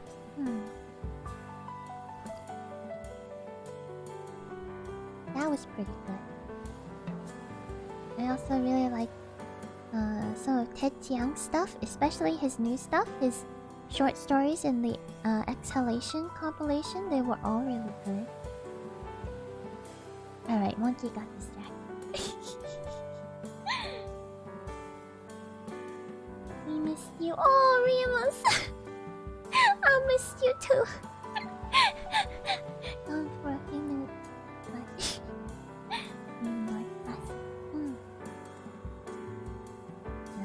The message already read by Monkey too. I see now. You are correcting a typo? No big deal. Animal Farm is a classic. There's nothing I love more than communist animals. Haha, I also like 1984 A Fox. Also classic. True. Though you know, I heard something strange. Maybe you all can let me know if this is true or not. I heard that a lot of places in the United States, I guess I don't know actually that we have a lot of Americans in chat right now, but if anyone knows if this is true or not, if they can corroborate, I hear that in the United States, the way they teach Animal Farm in 1984 is kind of very 1984. very doublespeak in that they teach them as anti-communist books. Which I'm sure Orwell would roll over in his grave about. But I heard that and I'm like, wait, how? I don't understand. It's so strange, but the kind of doublespeak is very ironic in that way. I guess. That's just what I heard. Maybe it's just a rumor.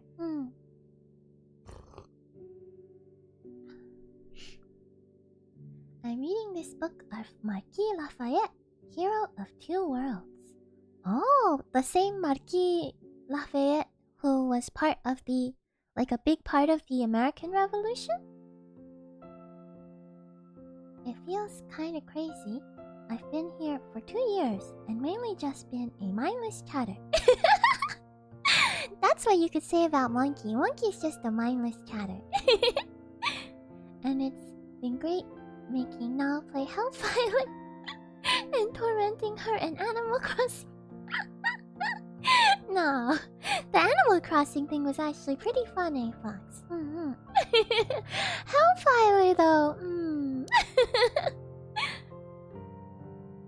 I've been reading this book called Norwegian Wood.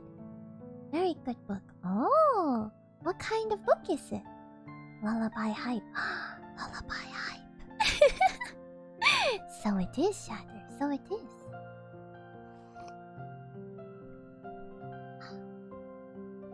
I'm sure it happens in other places, but we didn't in my classes. Oh, that's good. The same Lafayette. Ah. He was also important in the 2 French revolutions. Oh, yeah, I remember now. I remember he was important in the first French Revolution. I'm not sure I realized that there was a second French Revolution. Because the first one gets talked about so much. Oh, I see. It makes sense. He was really young too, right? He was incredibly young at the time. I think we do. I find that rather funny also, since Orwell considered himself communist, right? But I don't know if those books are still taught in most schools anymore. IDK. Oh, I see.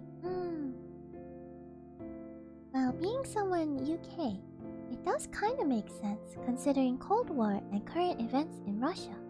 So it makes sense to teach that in America. Yeah, but it's kind of weird to take something and then teach it as the opposite of what it is, right? Shouldn't you find something else then? If you're gonna teach kids politics, if you're gonna try to teach kids your politics to begin with, you really ought to pull from the corpus of your own politics, right? Not the opposing politics? Very interesting. Because back then, communism was a disease to America. I remember hearing that sort of thing. It's so strange how sometimes, I guess, things get taken so far away from what they actually are that people don't even know anymore but can be afraid of them, right?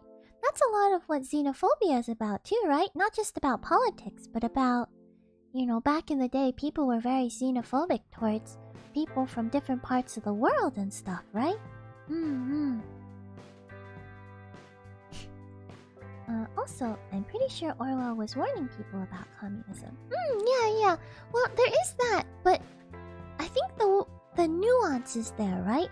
The nuance is there that he supports communism, but he wants to warn you against the dangers of what can happen when you try to put communism into place, and instead, a dictator takes over and they start using doublespeak to make it sound like they're doing communist things while they're actually just doing dictatorial things, right?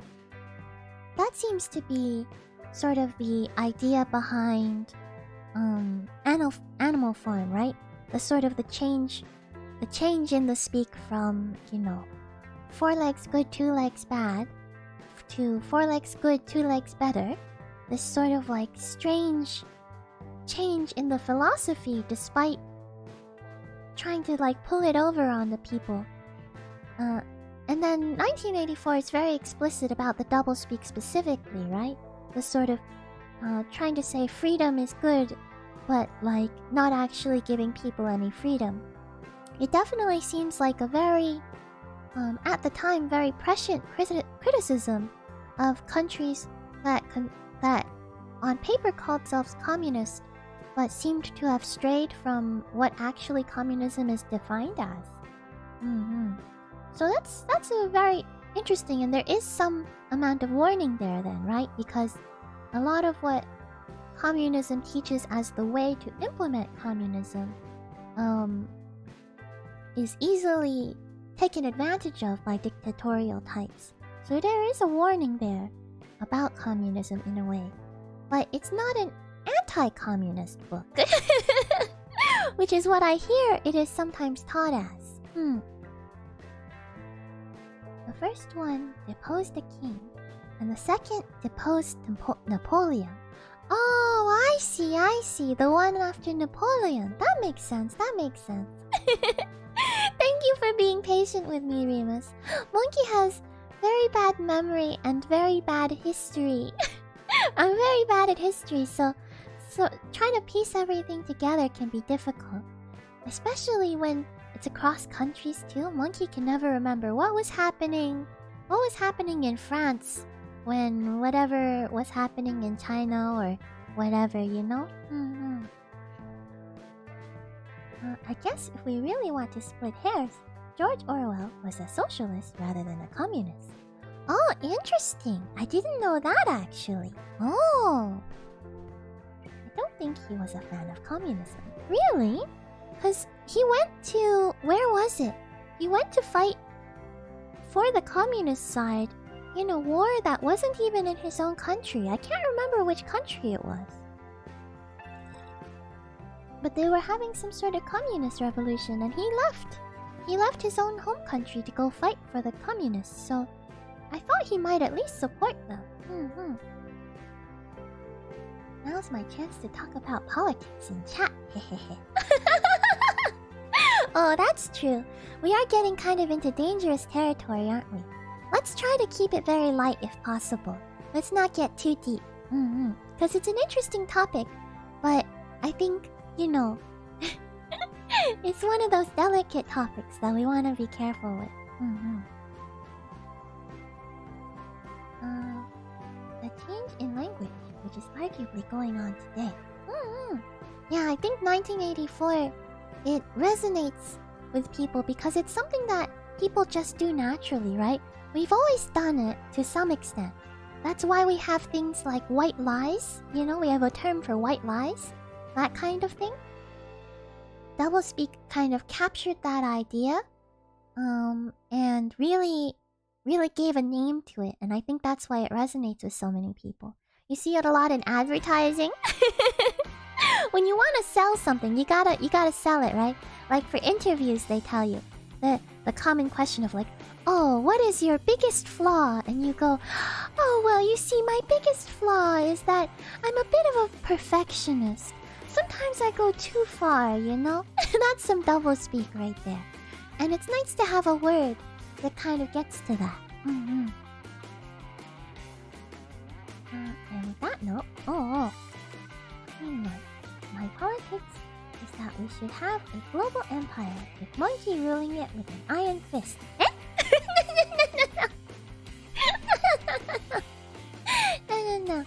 No. We are just a tea club. Not a tea club. Just a tea club, not a tea club. We have no plans to take over the world. It is nearly 3. Oh my goodness. So maybe I should sleep, perhaps.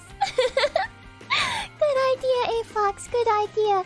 I hope you get some good sleeps and sweet dreams. It was good to see you and chat with you.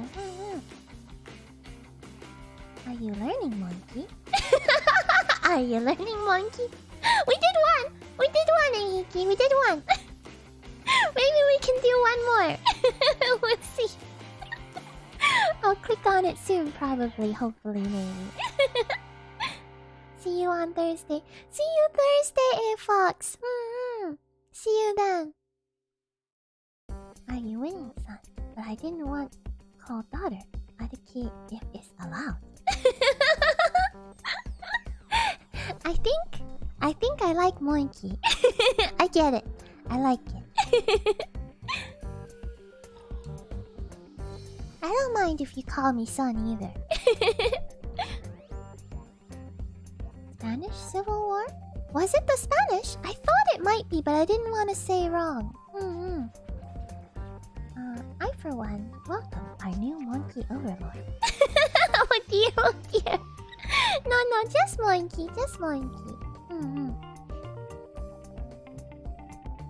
You're right on Orwell being socialist. I was not careful with my wording. Oh, interesting. I didn't know. Grand Empress Monkey or God Empress Monkey? No. Just regular monkey. Just regular monkey. 替天大圣. No. Just regular.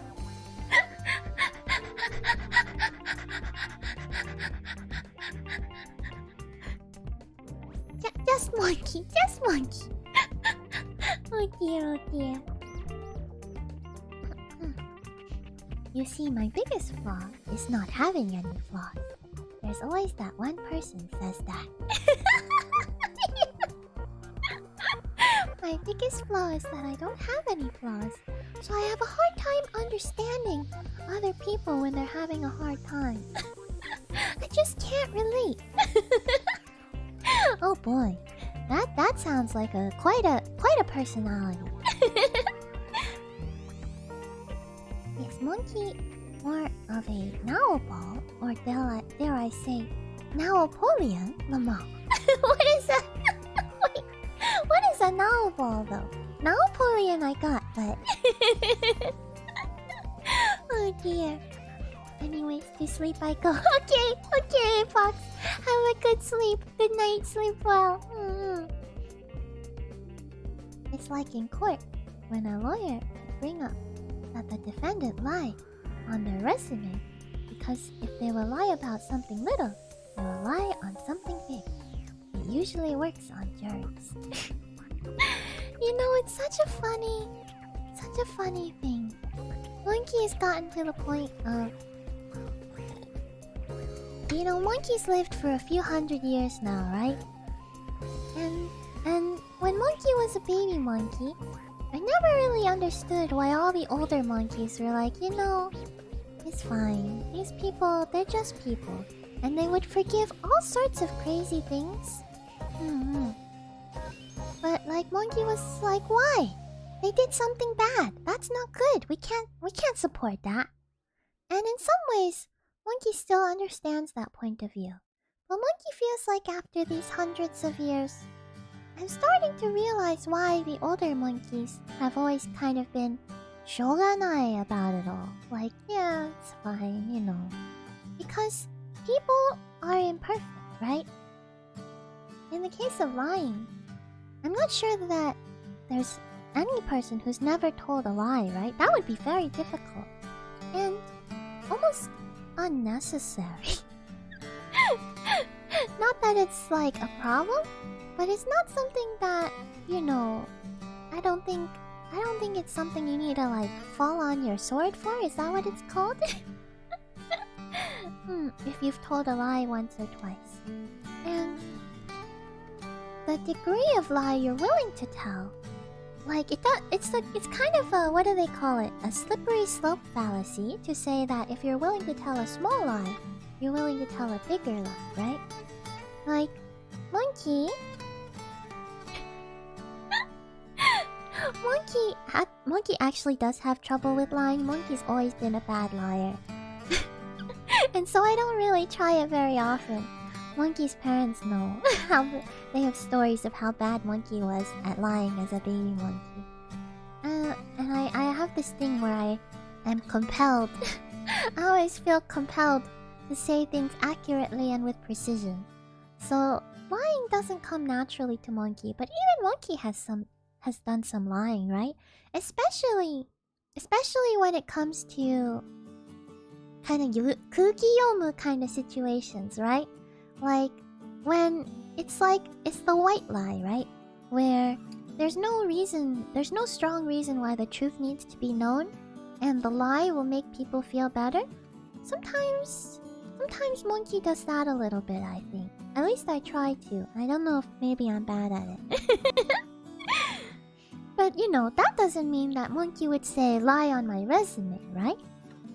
And so in the same way, lying on your resume doesn't mean that you might lie about something bigger than that, right? Maybe it does, maybe it doesn't.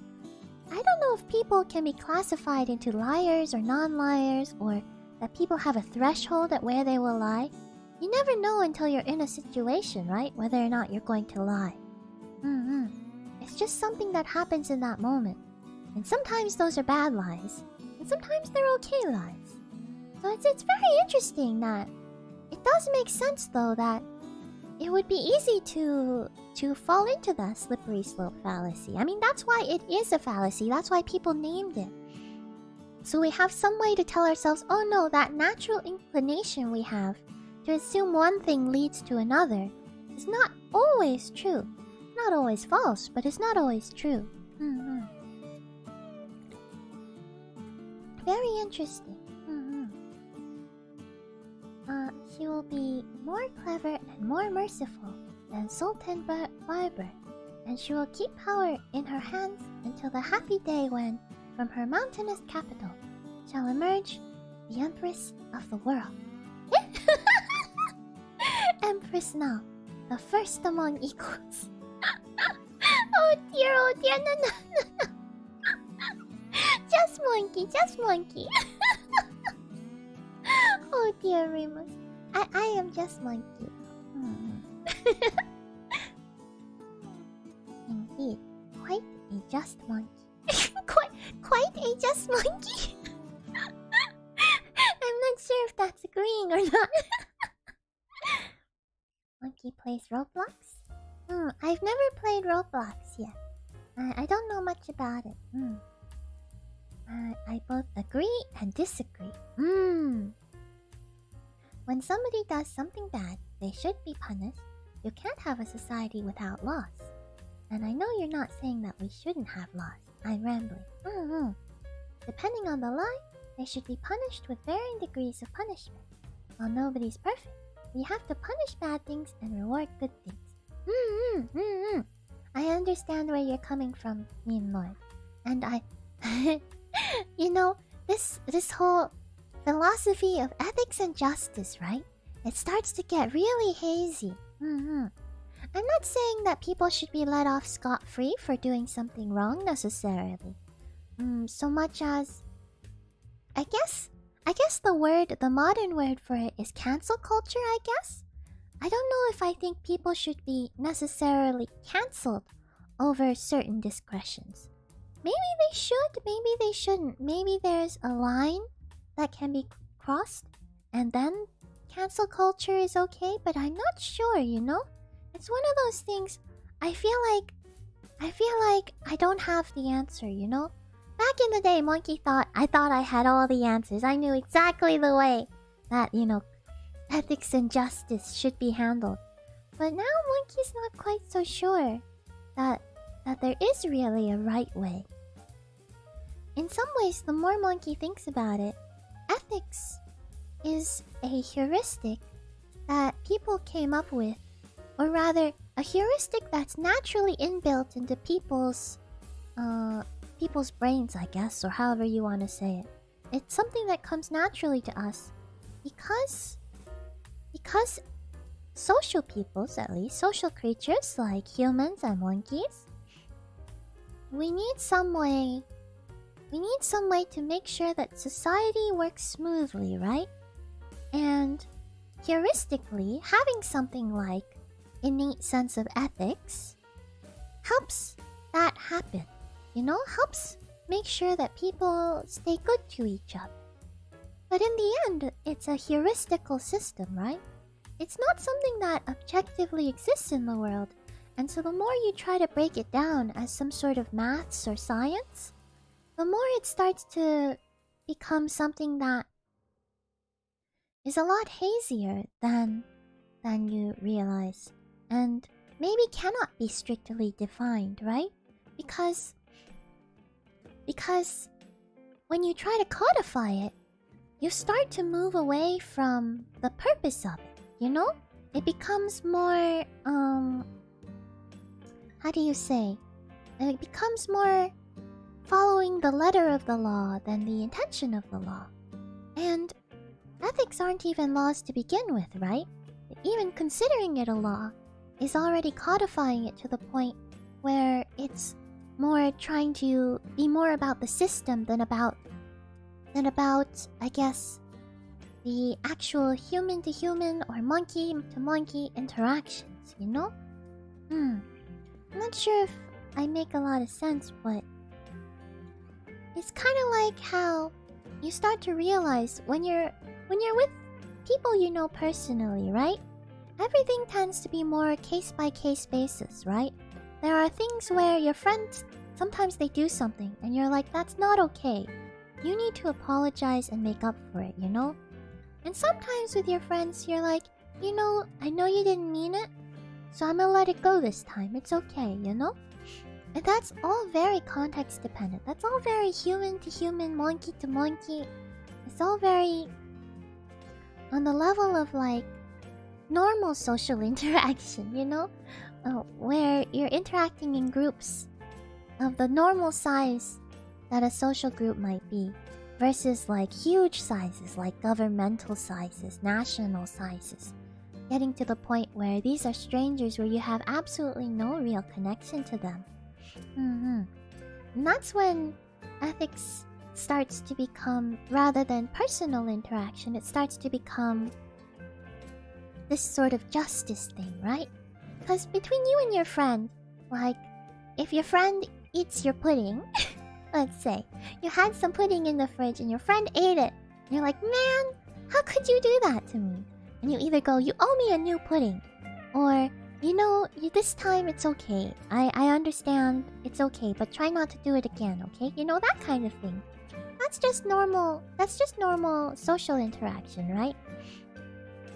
But if it gets to the point where it's like, someone took someone else's pudding, and you don't know who they are. They're like, some stranger took your pudding, or some stranger took some other stranger's pudding, but you're the one who has to decide what's gonna happen. Then that's where you get into this sense of like, okay, well then what is justice? Justice is a thing that we've come up with because sometimes we don't have the capability of solving it on an interpersonal level, right? On a human to human or monkey to monkey level. Because we're just not a part of that. We're too far removed. And that's where the heuristic of justice comes in. And it's a heuristic though, right? It's just, again, just trying to do the best we can with what we know. And so, heuristics can't really be codified very well because they're always gonna miss something, right? So I don't know. It's complicated, I guess. This is Monkey's long-winded, rambly way of saying, Monkey used to think I knew something about ethics and justice. And at this point, I feel like the thing I know about it is that it's complicated. The thing Monkey knows is that maybe I don't know about ethics and justice. I know what I feel, right? I know what feelings come up in Monkey when you tell me one thing or another has happened. But I don't know what's right, because I'm not sure there is a right, you know? Maybe there is, and Monkey just doesn't know that either. But it feels like maybe there's not. Okay. Monkey, Monkey rambled a bit now. But let me see if I can catch up a bit. Maybe just a monkey, but just a monkey who happens to make us happy. Oh, cozy and have blessed time. Hashtag love Tianshi. Oh, thank you. Oh, that's really sweet. You know, if I just so happen to make you happy and give you cozy blessed times, I'm glad. That makes me happy. Thank you, Inky. I'm agreeing though. Monkey is very just. Yes. Very just! Wait. Wait. This is a different kind of just. Isn't it? Maybe not the same definition of the word, but hey, Lama. No. 普通な monkey. Just a regular monkey. Monkey. Just monkey. Oh no. Oh dear.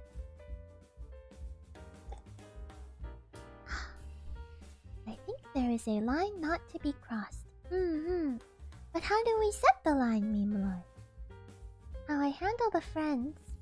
I know you didn't mean it, so I'm going to let it go this time. I let it happen once, then twice, then the third time they say something wrong that they didn't mean. I let them know. And they will stop and become more conscious about this. You know, that makes sense. I mean, sometimes it's nice even to bring it up immediately, right? Like, you said something, I didn't think it was quite good. I'm just gonna let you know, and then we can let it go. You know, that kind of thing can be nice too. I understand if they wouldn't want to forgive. Stealing food is off limits. Vicky, I'd forgive. Yeah, stealing food is a pretty big offense. It's true though, it can be. But yeah.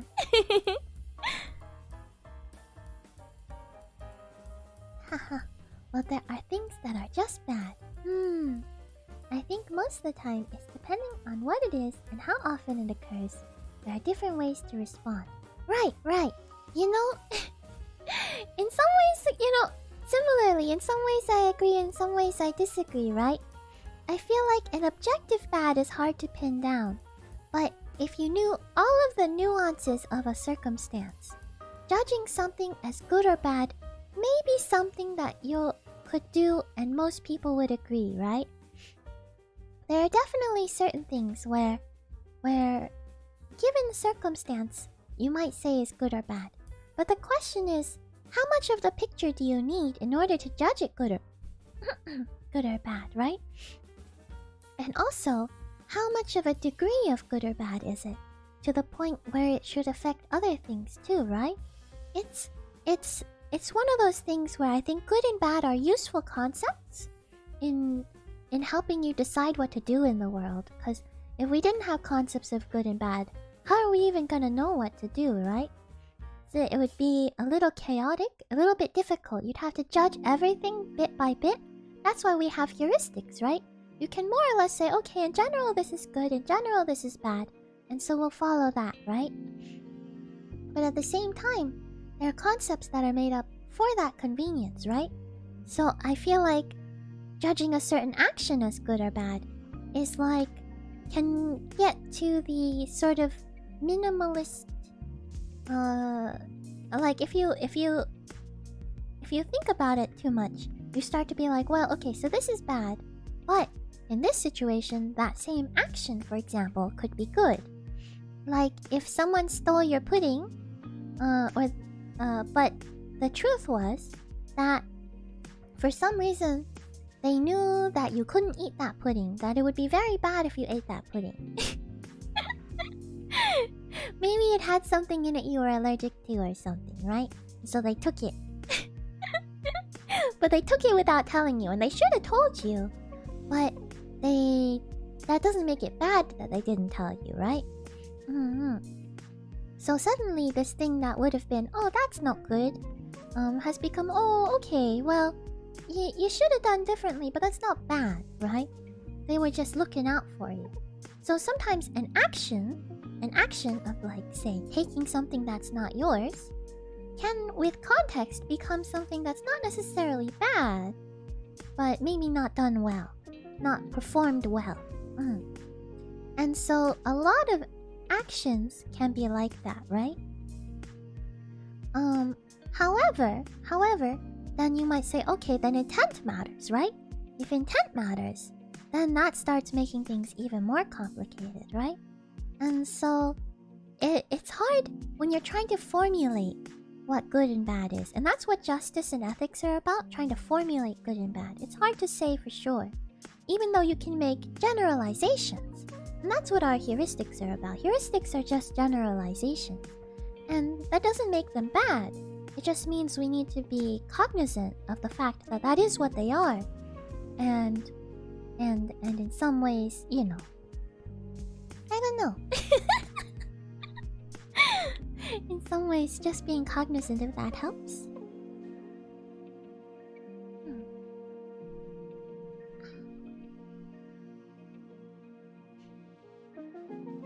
Monkey wears a tuxedo to the Minions Rise of Gru. Oh, is that the new movie? I haven't seen it.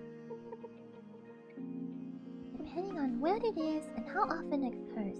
I agree that, you know, that sort of thing also, I was thinking, are one of those things where there's additional factors, right? Like, if you steal a pudding once, then that's, you know, maybe you'll let it slide. But if you steal the pudding multiple times, and even if you, like, are stealing it for someone's own good, but multiple times you don't tell them, and they really don't like that, and you still keep doing it, suddenly it changes again, right? So, codifying is difficult, but getting a general sense of it is makes more sense, right? Like, if it seems like it's happened too many times, then you might say, okay, that's no good, right? Sorry, I tend to get into this sort of long-winded, rambling conversations with people I talk to. No problem. So does Monkey. And I guess I have that sort of effect. It's fun though, it's fun. Tiny cheesecake. Yes.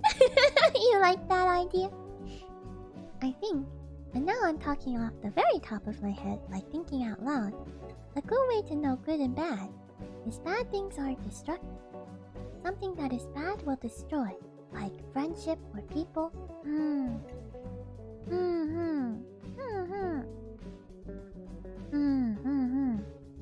But destroying something bad isn't bad though, right?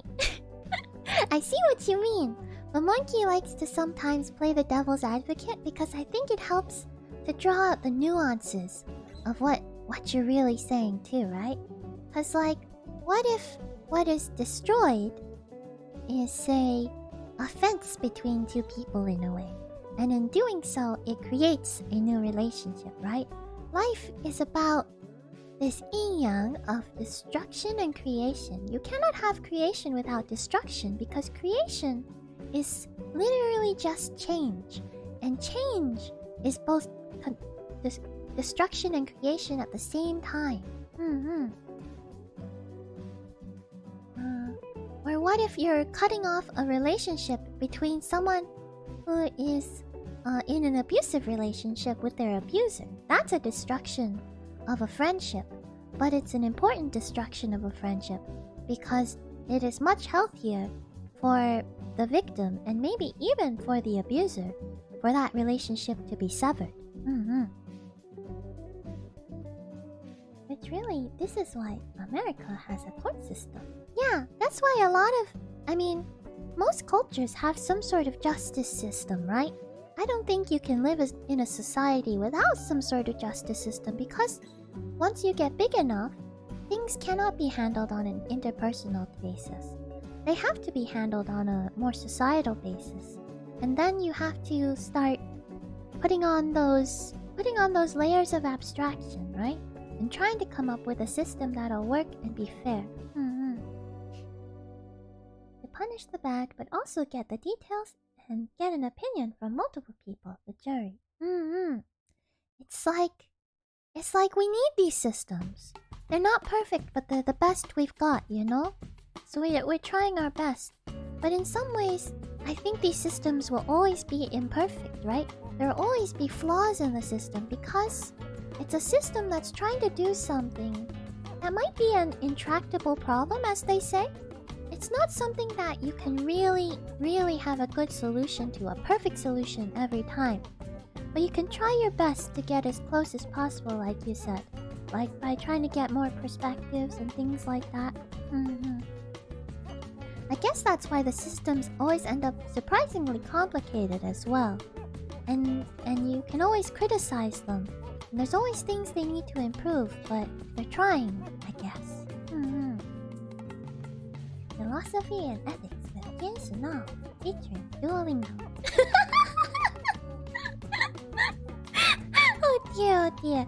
Don't just take everything Monkey says with a grain of salt. Monkey doesn't know anything. Monkey just has thoughts, and these thoughts they just come out sometimes. But Monkey likes to think about things, I guess.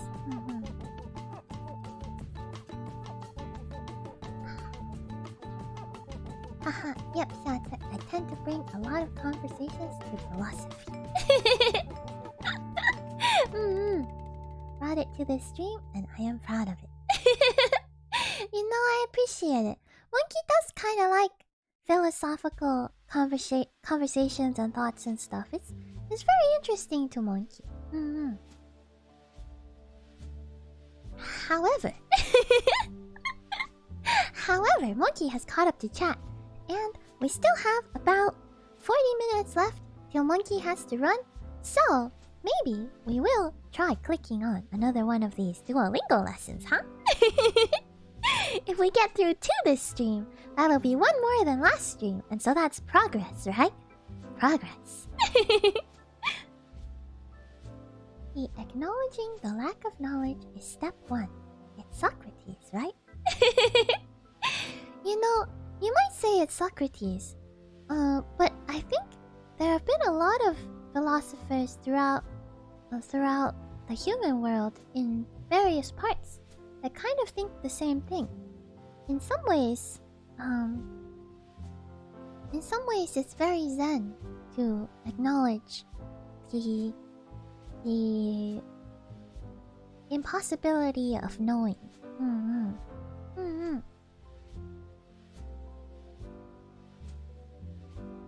It's one thing that Monkey does strive towards. It's hard to really wrap your head around, and it does take a lot of time, but little by little, Monkey's starting to be able to really understand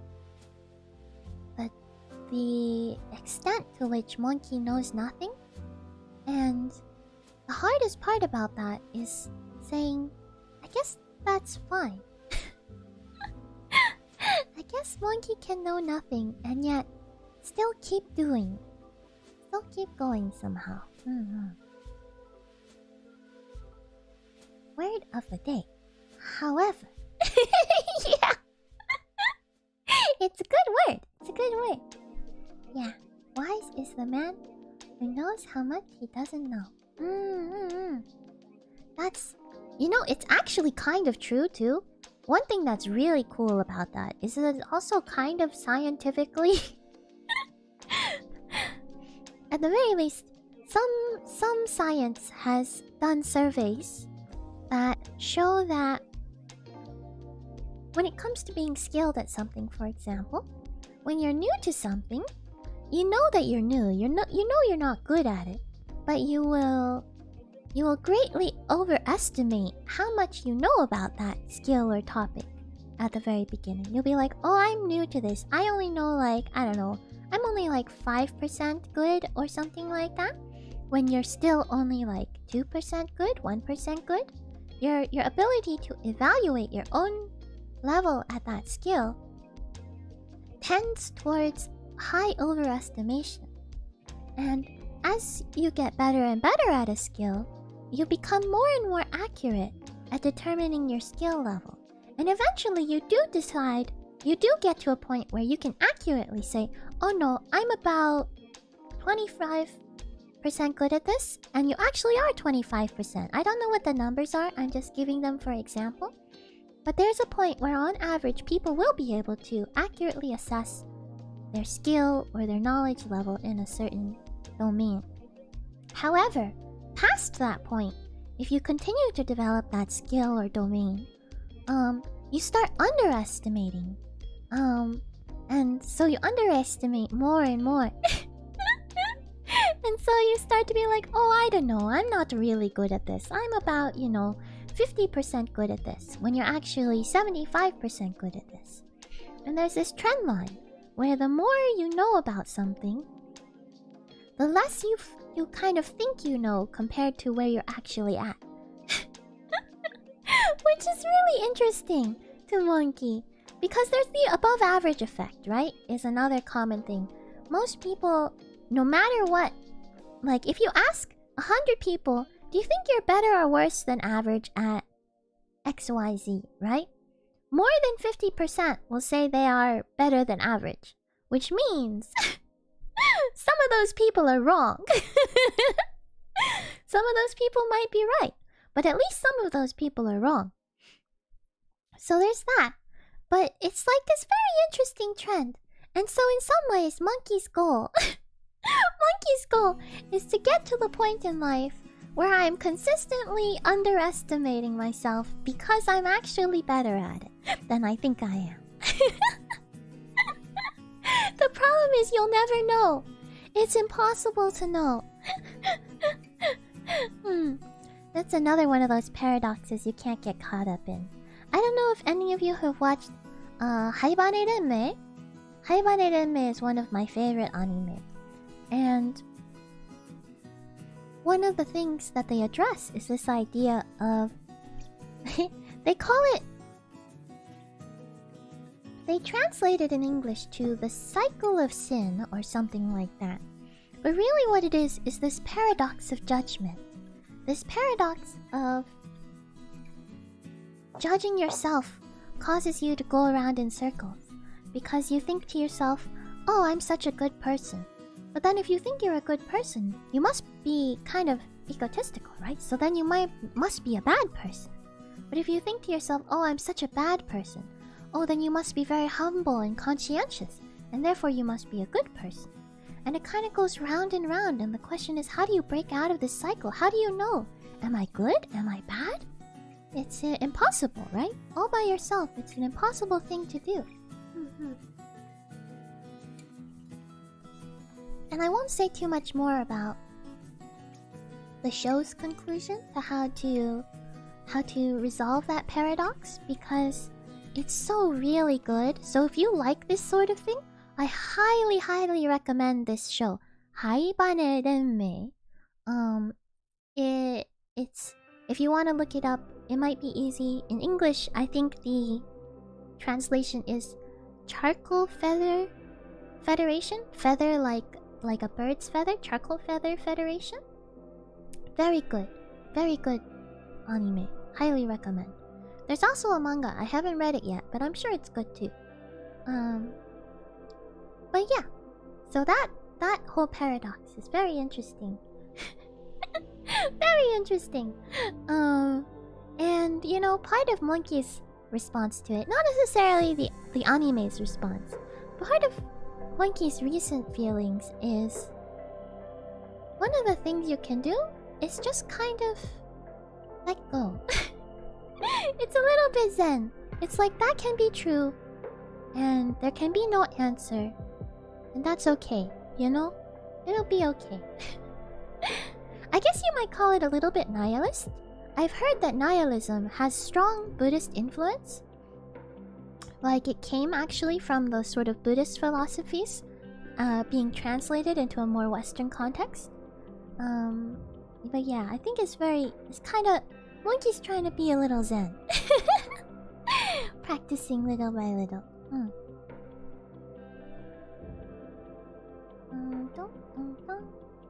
That's why we gain knowledge in the first place. We will never know everything, but it's good to still pursue knowledge and wisdom. Yeah, in some ways, I think maybe that's why people who are wise are the ones who... They don't necessarily eschew knowledge. Some people think you need to eschew knowledge to be wise. I don't know. I don't know, honestly. But we cannot get caught up in the pursuit of knowledge and wisdom to the point where we lose sight of the fact that we will never know everything, right?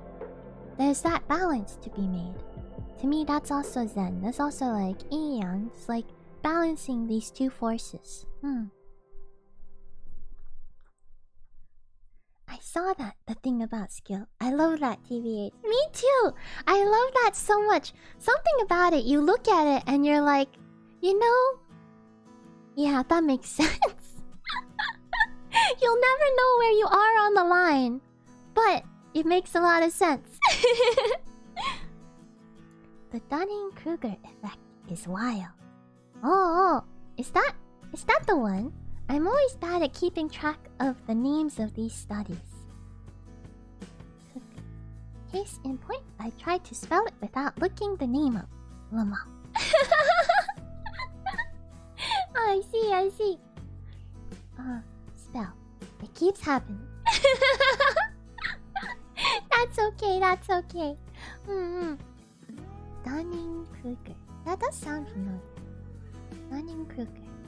Cognitive bias, whereby people with lower ability, expertise, or experience regarding a certain type of task or area of knowledge tend to overestimate their ability or knowledge. This summary is correct, but also it doesn't take into account that the opposite effect is true as well. when you have high expertise. Let's see. Well, autocorrect has made us weak. Yeah, it's true. Especially with character scripts like Japanese and Chinese. I can read and write if it's on the computer a little bit, but by hand I'm like, what is this again? Autocorrect is for the weak. For with an E? For the weak with an E. Oh! I see. I think if one really truly tries to be a good person and better themselves, then they ultimately be one.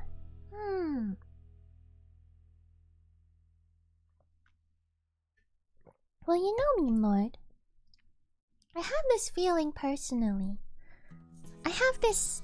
you might almost take it to say, I have this unfounded belief. Because there's no way to prove it. I have this unfounded belief that all people are trying to be a good person, you know?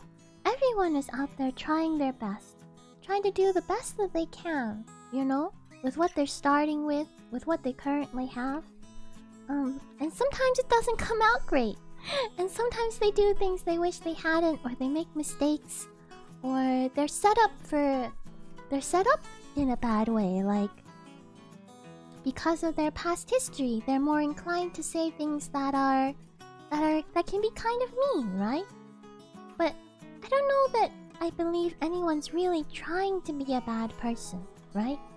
There are all these things that make people do things that end up being bad in a way, right? That people do bad things. It's a thing that people do.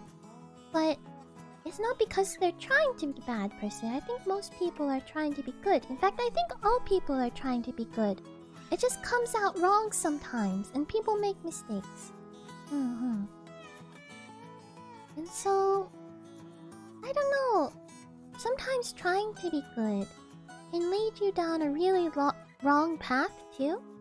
I don't know if I would say that trying to be good ultimately makes you better and better. I think that's something we want to believe, but sometimes it's not true. Sometimes you can try really hard to be good, and you look back and you realize, what have I done, you know? That's sort of the core of a lot of classic tragic stories now that I think about it. And I think that can happen. But that's kind of why, rather than judging people on the whole as good or bad or getting better or getting worse, Monkey kind of feels like people, they're all trying their best. They could be people who make Monkey very uncomfortable, right? They could be people that Monkey really doesn't want to have anything to do with, and Monkey has zero like agreement with how they live their lives and how they treat other people, and Monkey just really doesn't like them. But I wouldn't necessarily say they're not trying to be good. I wouldn't even necessarily say it's right of me to say they're not good people. I don't know, I guess, because maybe they see me the same way if we're that different. But I think they're trying to be good, and I think I'm trying to be good. And in some ways, I think that's the best we can do. I don't know. It's less of a judgment and more of a way of seeing the world for Monkey, I guess. If it's not the one you're referring to, it's somewhat related? Yeah. It may be the one I'm referring to.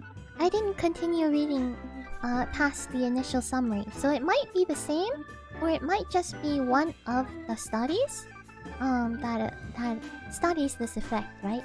Because good science, real science, is reproducible, right?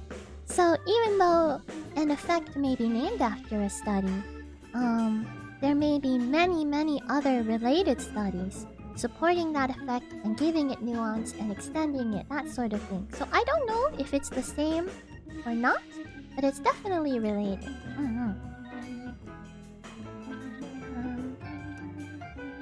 Even if it's not, I believe whoever looks it up to the one we referred to. Yeah. True. There is a graph that goes alongside the effect that does say, as you learn more in a certain area, it comes with the realization that you don't know as much as you thought. Yeah. You realize you don't know as much as you thought and you readjust. But sometimes, if you get to be a real expert, you readjust to the point where you think you know less than you actually do. You still think you know more than you did before. It's this really cool double line that like crosses in the middle, the graph that I saw. You still recognize that you know more than you did before, but you underestimate by how much. Hi. Oh, hello! Mon? Shall I call you Mon? I still don't know. But hello. That's why I think that part of it is seeking good counsel. And there are people that know what they do is wrong and yet still do it, and will admit that they will do it again. You know, I agree with that, but I'm not sure I think that makes them... That means that they're trying to be a bad person, right? In some ways, either they're one, being edgy, which is not bad so much as it is a sort of an immature way of looking at the world, but you can't blame someone for immaturity in the same way you can't blame someone for innocence. Or they know it's wrong in a way, but they in some ways think that other stuff make up for it, right? It'd be like if you know it's wrong to tell someone, did you know that GIF should be pronounced GIF? You know, and start trolling a little bit. You know it's wrong to start a little flame war, right? But you're like, you know, it's fine. It's fine. It doesn't make me a bad person. It's funny, you know? If you're that kind of person, no, it's true. It doesn't make you a bad person if you like to do a little bit of trolling here and there. Maybe you're a great person, you know? And so everyone has their own different ideas of what counts as what makes them a good person or a bad person and what really should count towards that rubric. And in the same way as the above average effect probably exists so that people can live life without being depressed, I think it's a good thing that people can live life thinking of themselves as good, as inherently good. Even if they do bad things sometimes, they're inherently good and they're still trying their best. I think that's something that needs to be almost innately core within people in order for people to survive. I think if you said to yourself, I'm a bad person, I do bad things, I'm just a drain on the world, that's depression. That's kind of just straight up definition of depression. And even then, it doesn't mean they're not trying to be good. Often people who are depressed and see themselves that way, they want to be good and they're trying to be good, but they just can't see themselves that way, you know? So, in the end, I think everyone is trying to be good. It's just what they're willing to make allowances for. Like the stealing of the pudding, but for themselves, right? I'm willing to say, I'll steal puddings. That doesn't make me a bad person, you know? That kind of thing. Different levels of allowances maybe exist. And maybe some of those allowances are much larger than would be good for society. But I still think they're trying.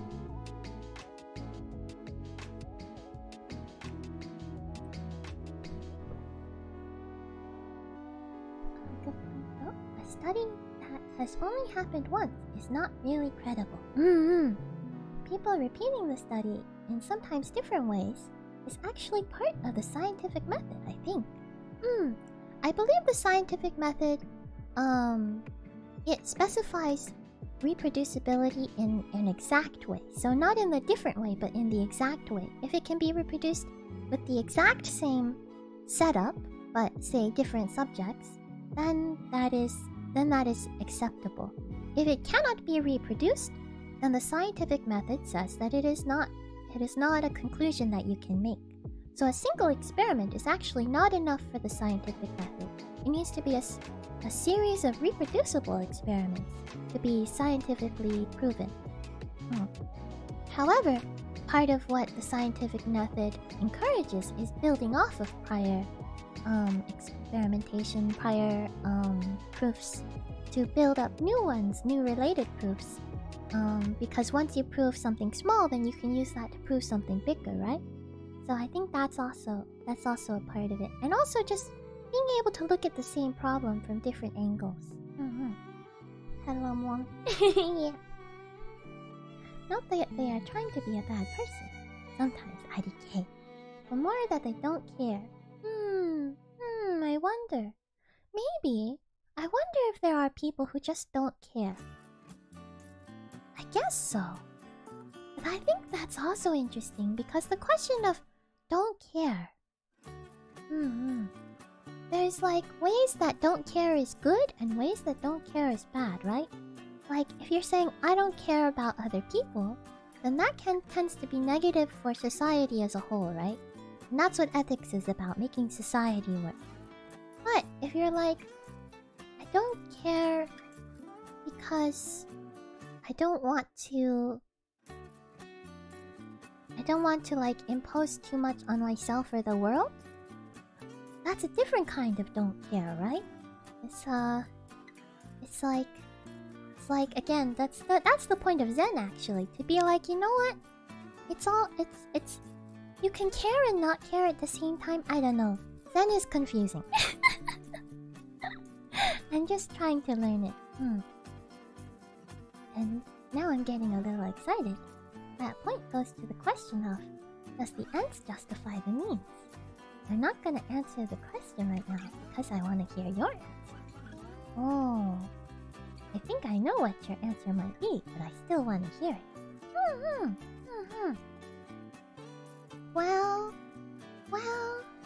Well, do the ends justify the means? I don't know. I don't know. Yeah, I feel like I used to have an answer to this question. I used to have an answer that I felt strongly about. But at this point, I start to feel like maybe it's the wrong question. Maybe the reason it's such a difficult question is because it's the wrong question. It's looking at the what happened from the wrong angle. But I couldn't tell you necessarily what the right question is. Because it's about justice again, right? It's like, can you have a bad action that results in a good thing? Then does that overall make it good or overall make it bad? I don't know if there is an overall, and I'm not sure if it's even like, maybe there's a more useful way to look at it. Like, if it has already happened, then the good result is something that you can still take advantage of without feeling guilty. However, you can also say that the actions to get there were wrong, right? If it's something that hasn't happened yet, but you're saying, right now I'm going to do this thing that seems wrong because I believe it will be good in the future, that's something that's harder to say because you can't predict the future. So you can still say, well, your action right now is wrong. But if you know for sure it will have a positive effect on the future, which again, I'm not sure you really can, but maybe you can have a high prediction that'll have a positive thing in the future, then maybe it's a good thing to do. Like, if you can prove that this will have a good effect, then doesn't that change it from a bad action into a good one? Because you're saying, I'm doing something that causes something good, right?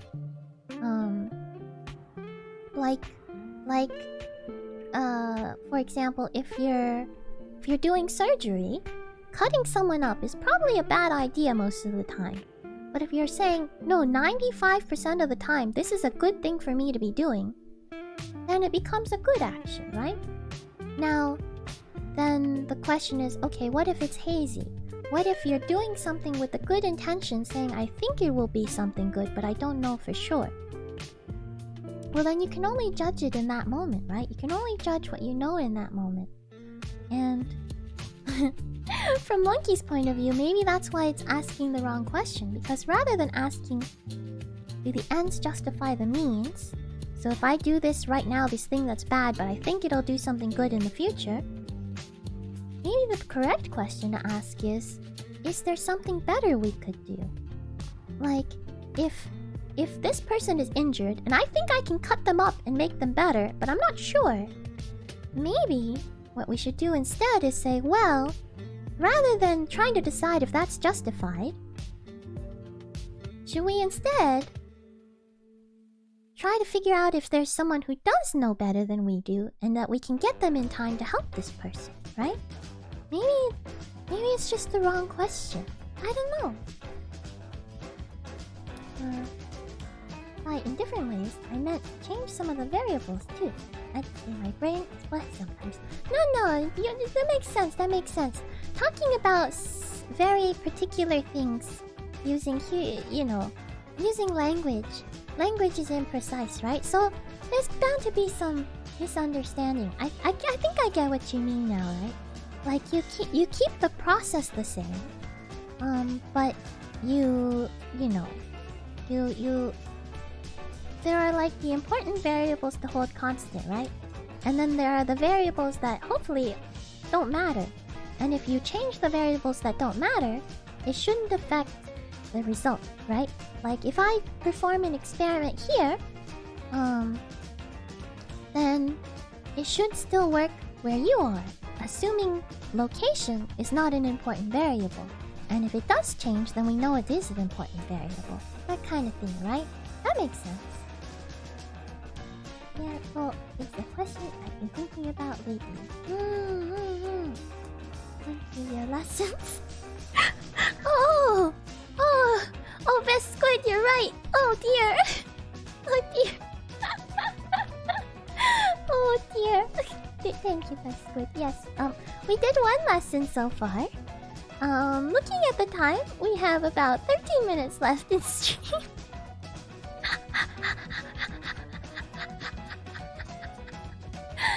Oh dear. The question of whether or not Monkey has time to finish up another lesson in the time we have left is uncertain. If I shotgun it, I could probably do it. But also there's still chat. Well, let's see what happens. Oh dear. A very good and interesting perspective now. Oh, thank you, Minglord. I'm glad you think so. I don't know. I'm just like you. I'm just saying things off the top of my head. I don't know what's right. I don't know what's wrong. This is just how Monkey feels. But I'm glad it's at least interesting to you. Because to Monkey, that's kind of what philosophy is all about, right? It's kind of like thinking about these various perspectives so that you can develop your thoughts in various ways, whether you agree or not.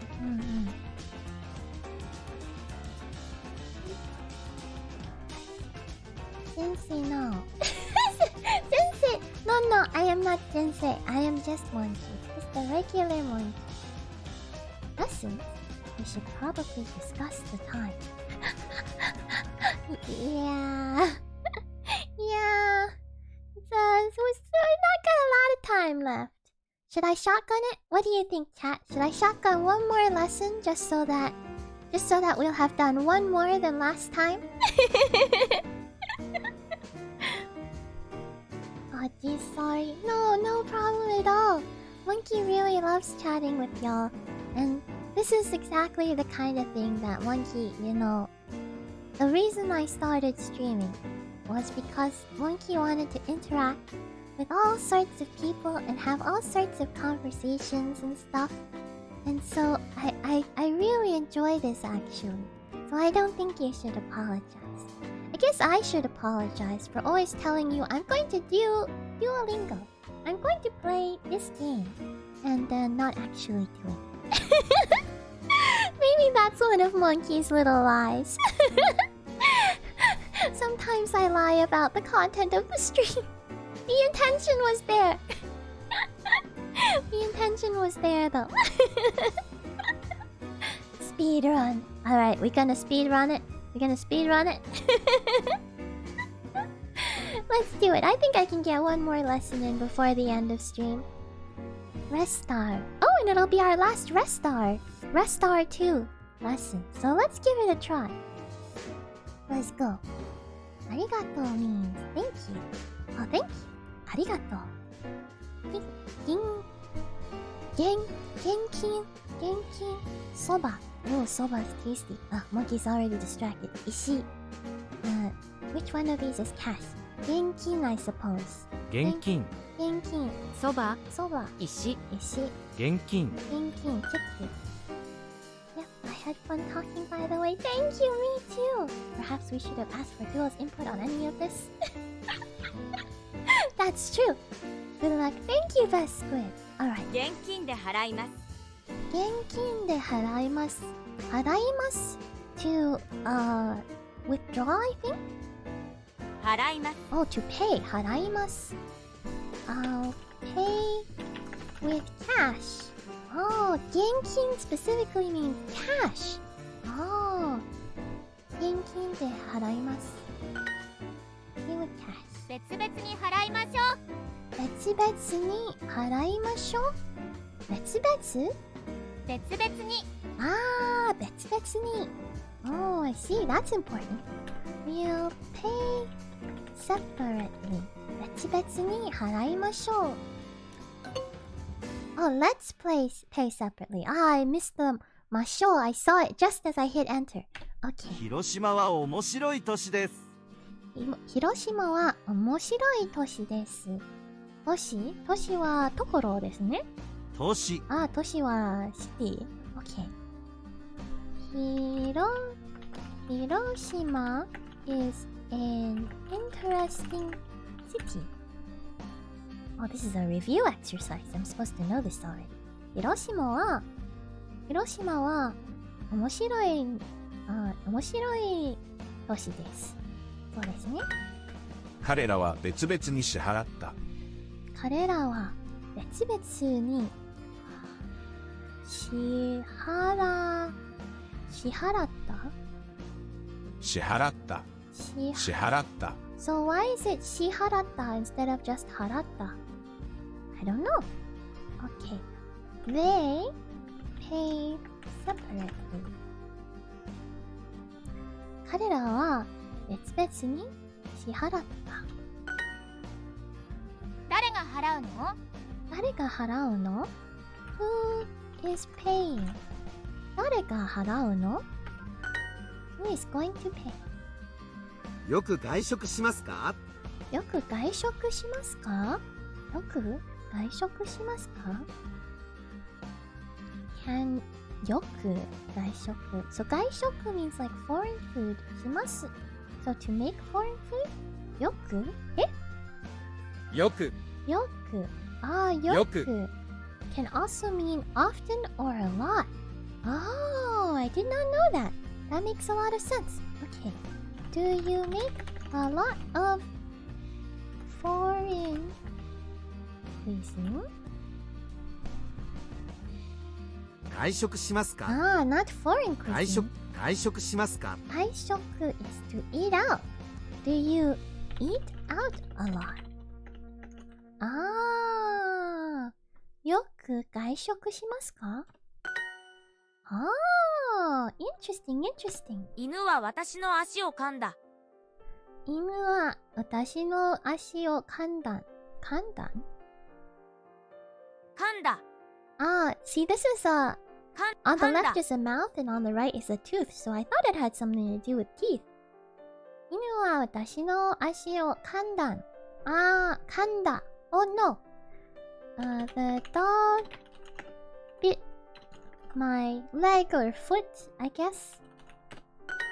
The dog bit my leg. Genius. Are you a secret agent like I was in the 80s? 5 in a row. 現金で支払いたいのですが。現金で支払い、I guess it's 支払いたいのですが、I'd like to pay in cash. It's that I'd like to pay in cash. Basically. I don't know how they translate のですが. You can't really translate into English. 支払いたいのですが。Duolingo lore. Yeah. のですが. Okay, I won't focus on that. It's hard. There's no grammatical pattern in English that properly captures のですが. You have to really explain it. So I'm just gonna skip it. I like to play with cash. 食べ物をよく噛んでください。食べ物をよく噛んでください。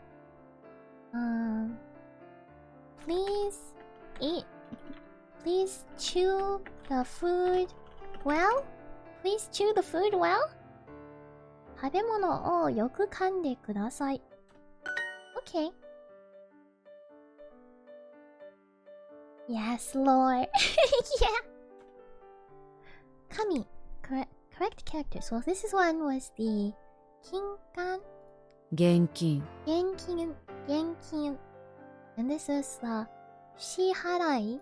支払い。And this is...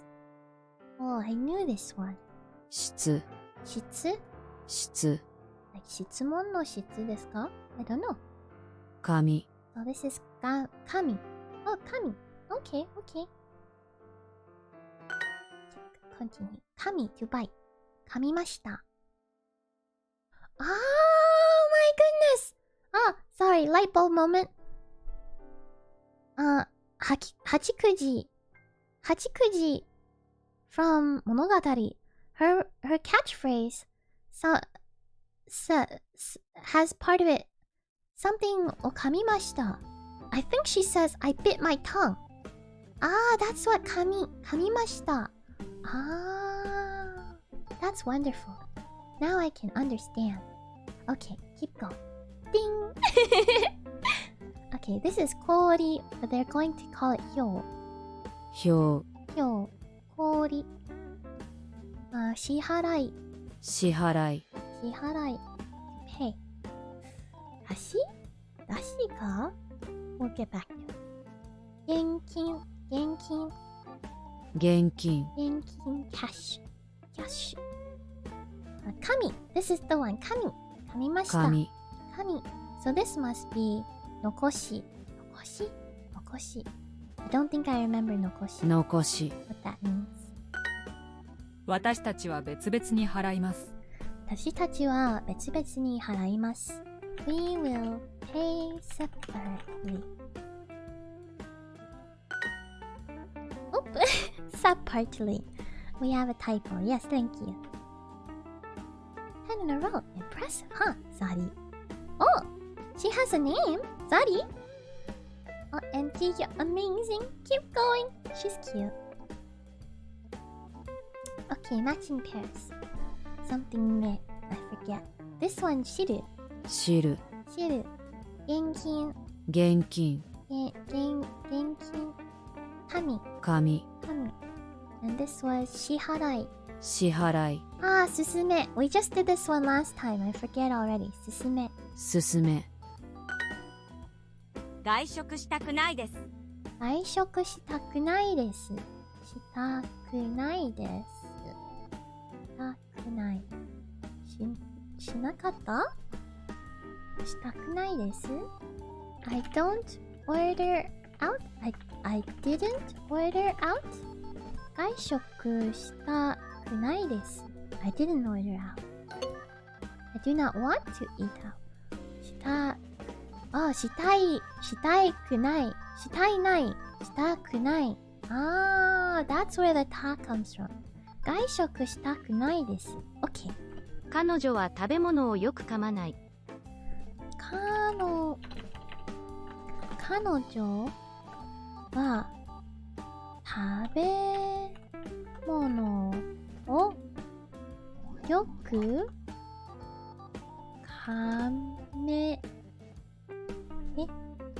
彼女は食べ物をよく噛まない。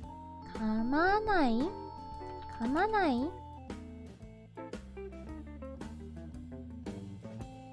噛めない This one probably. 彼女は食べ物をよく噛まない。彼女は食べ物をよく噛まない。 What's 噛まない She's definitely saying 噛まない。But what is... Oh, this one. 噛まない。Okay. No? 彼女は食べ物をよく噛まない。She does not chew her food well. Oh! This kanji? They didn't like this kanji, I think. Maybe that's a different kanji. Maybe I thought it was just a different font, but that does look different, doesn't it? It doesn't have the rice on the inside. It has some other little thing. Okay. 家族で外食した。家族で外食した。家族で家族 means family, but does that mean at home? 家族。Yeah, family. 家族で Oh, in my family, we ordered out. So, my family ordered out? We ate out. Oh, not ordered out. Ate out. Not ordered, but to eat out.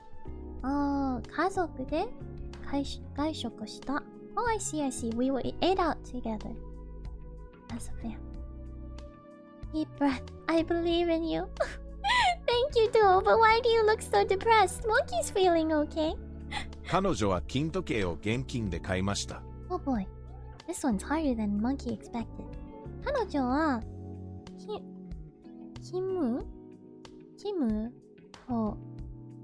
時計を現金で買いました。OK, OK. She gold watch in cash. OK. 別々に払いましょう。別々に払いましょう。She's so cute. Let's pay separately. 別々に払いましょう。外食したくないです。外食したくないです。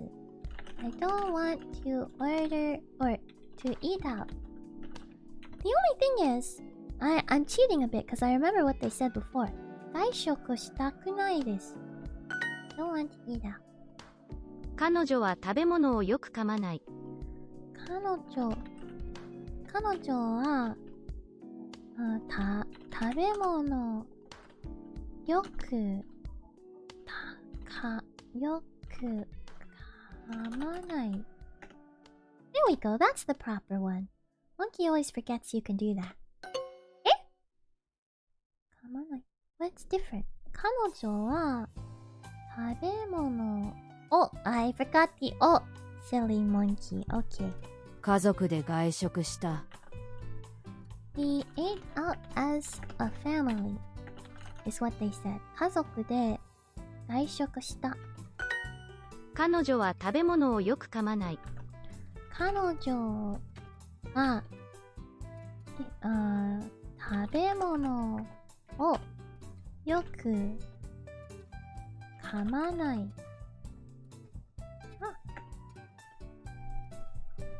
彼女は食べ物をよく噛まない。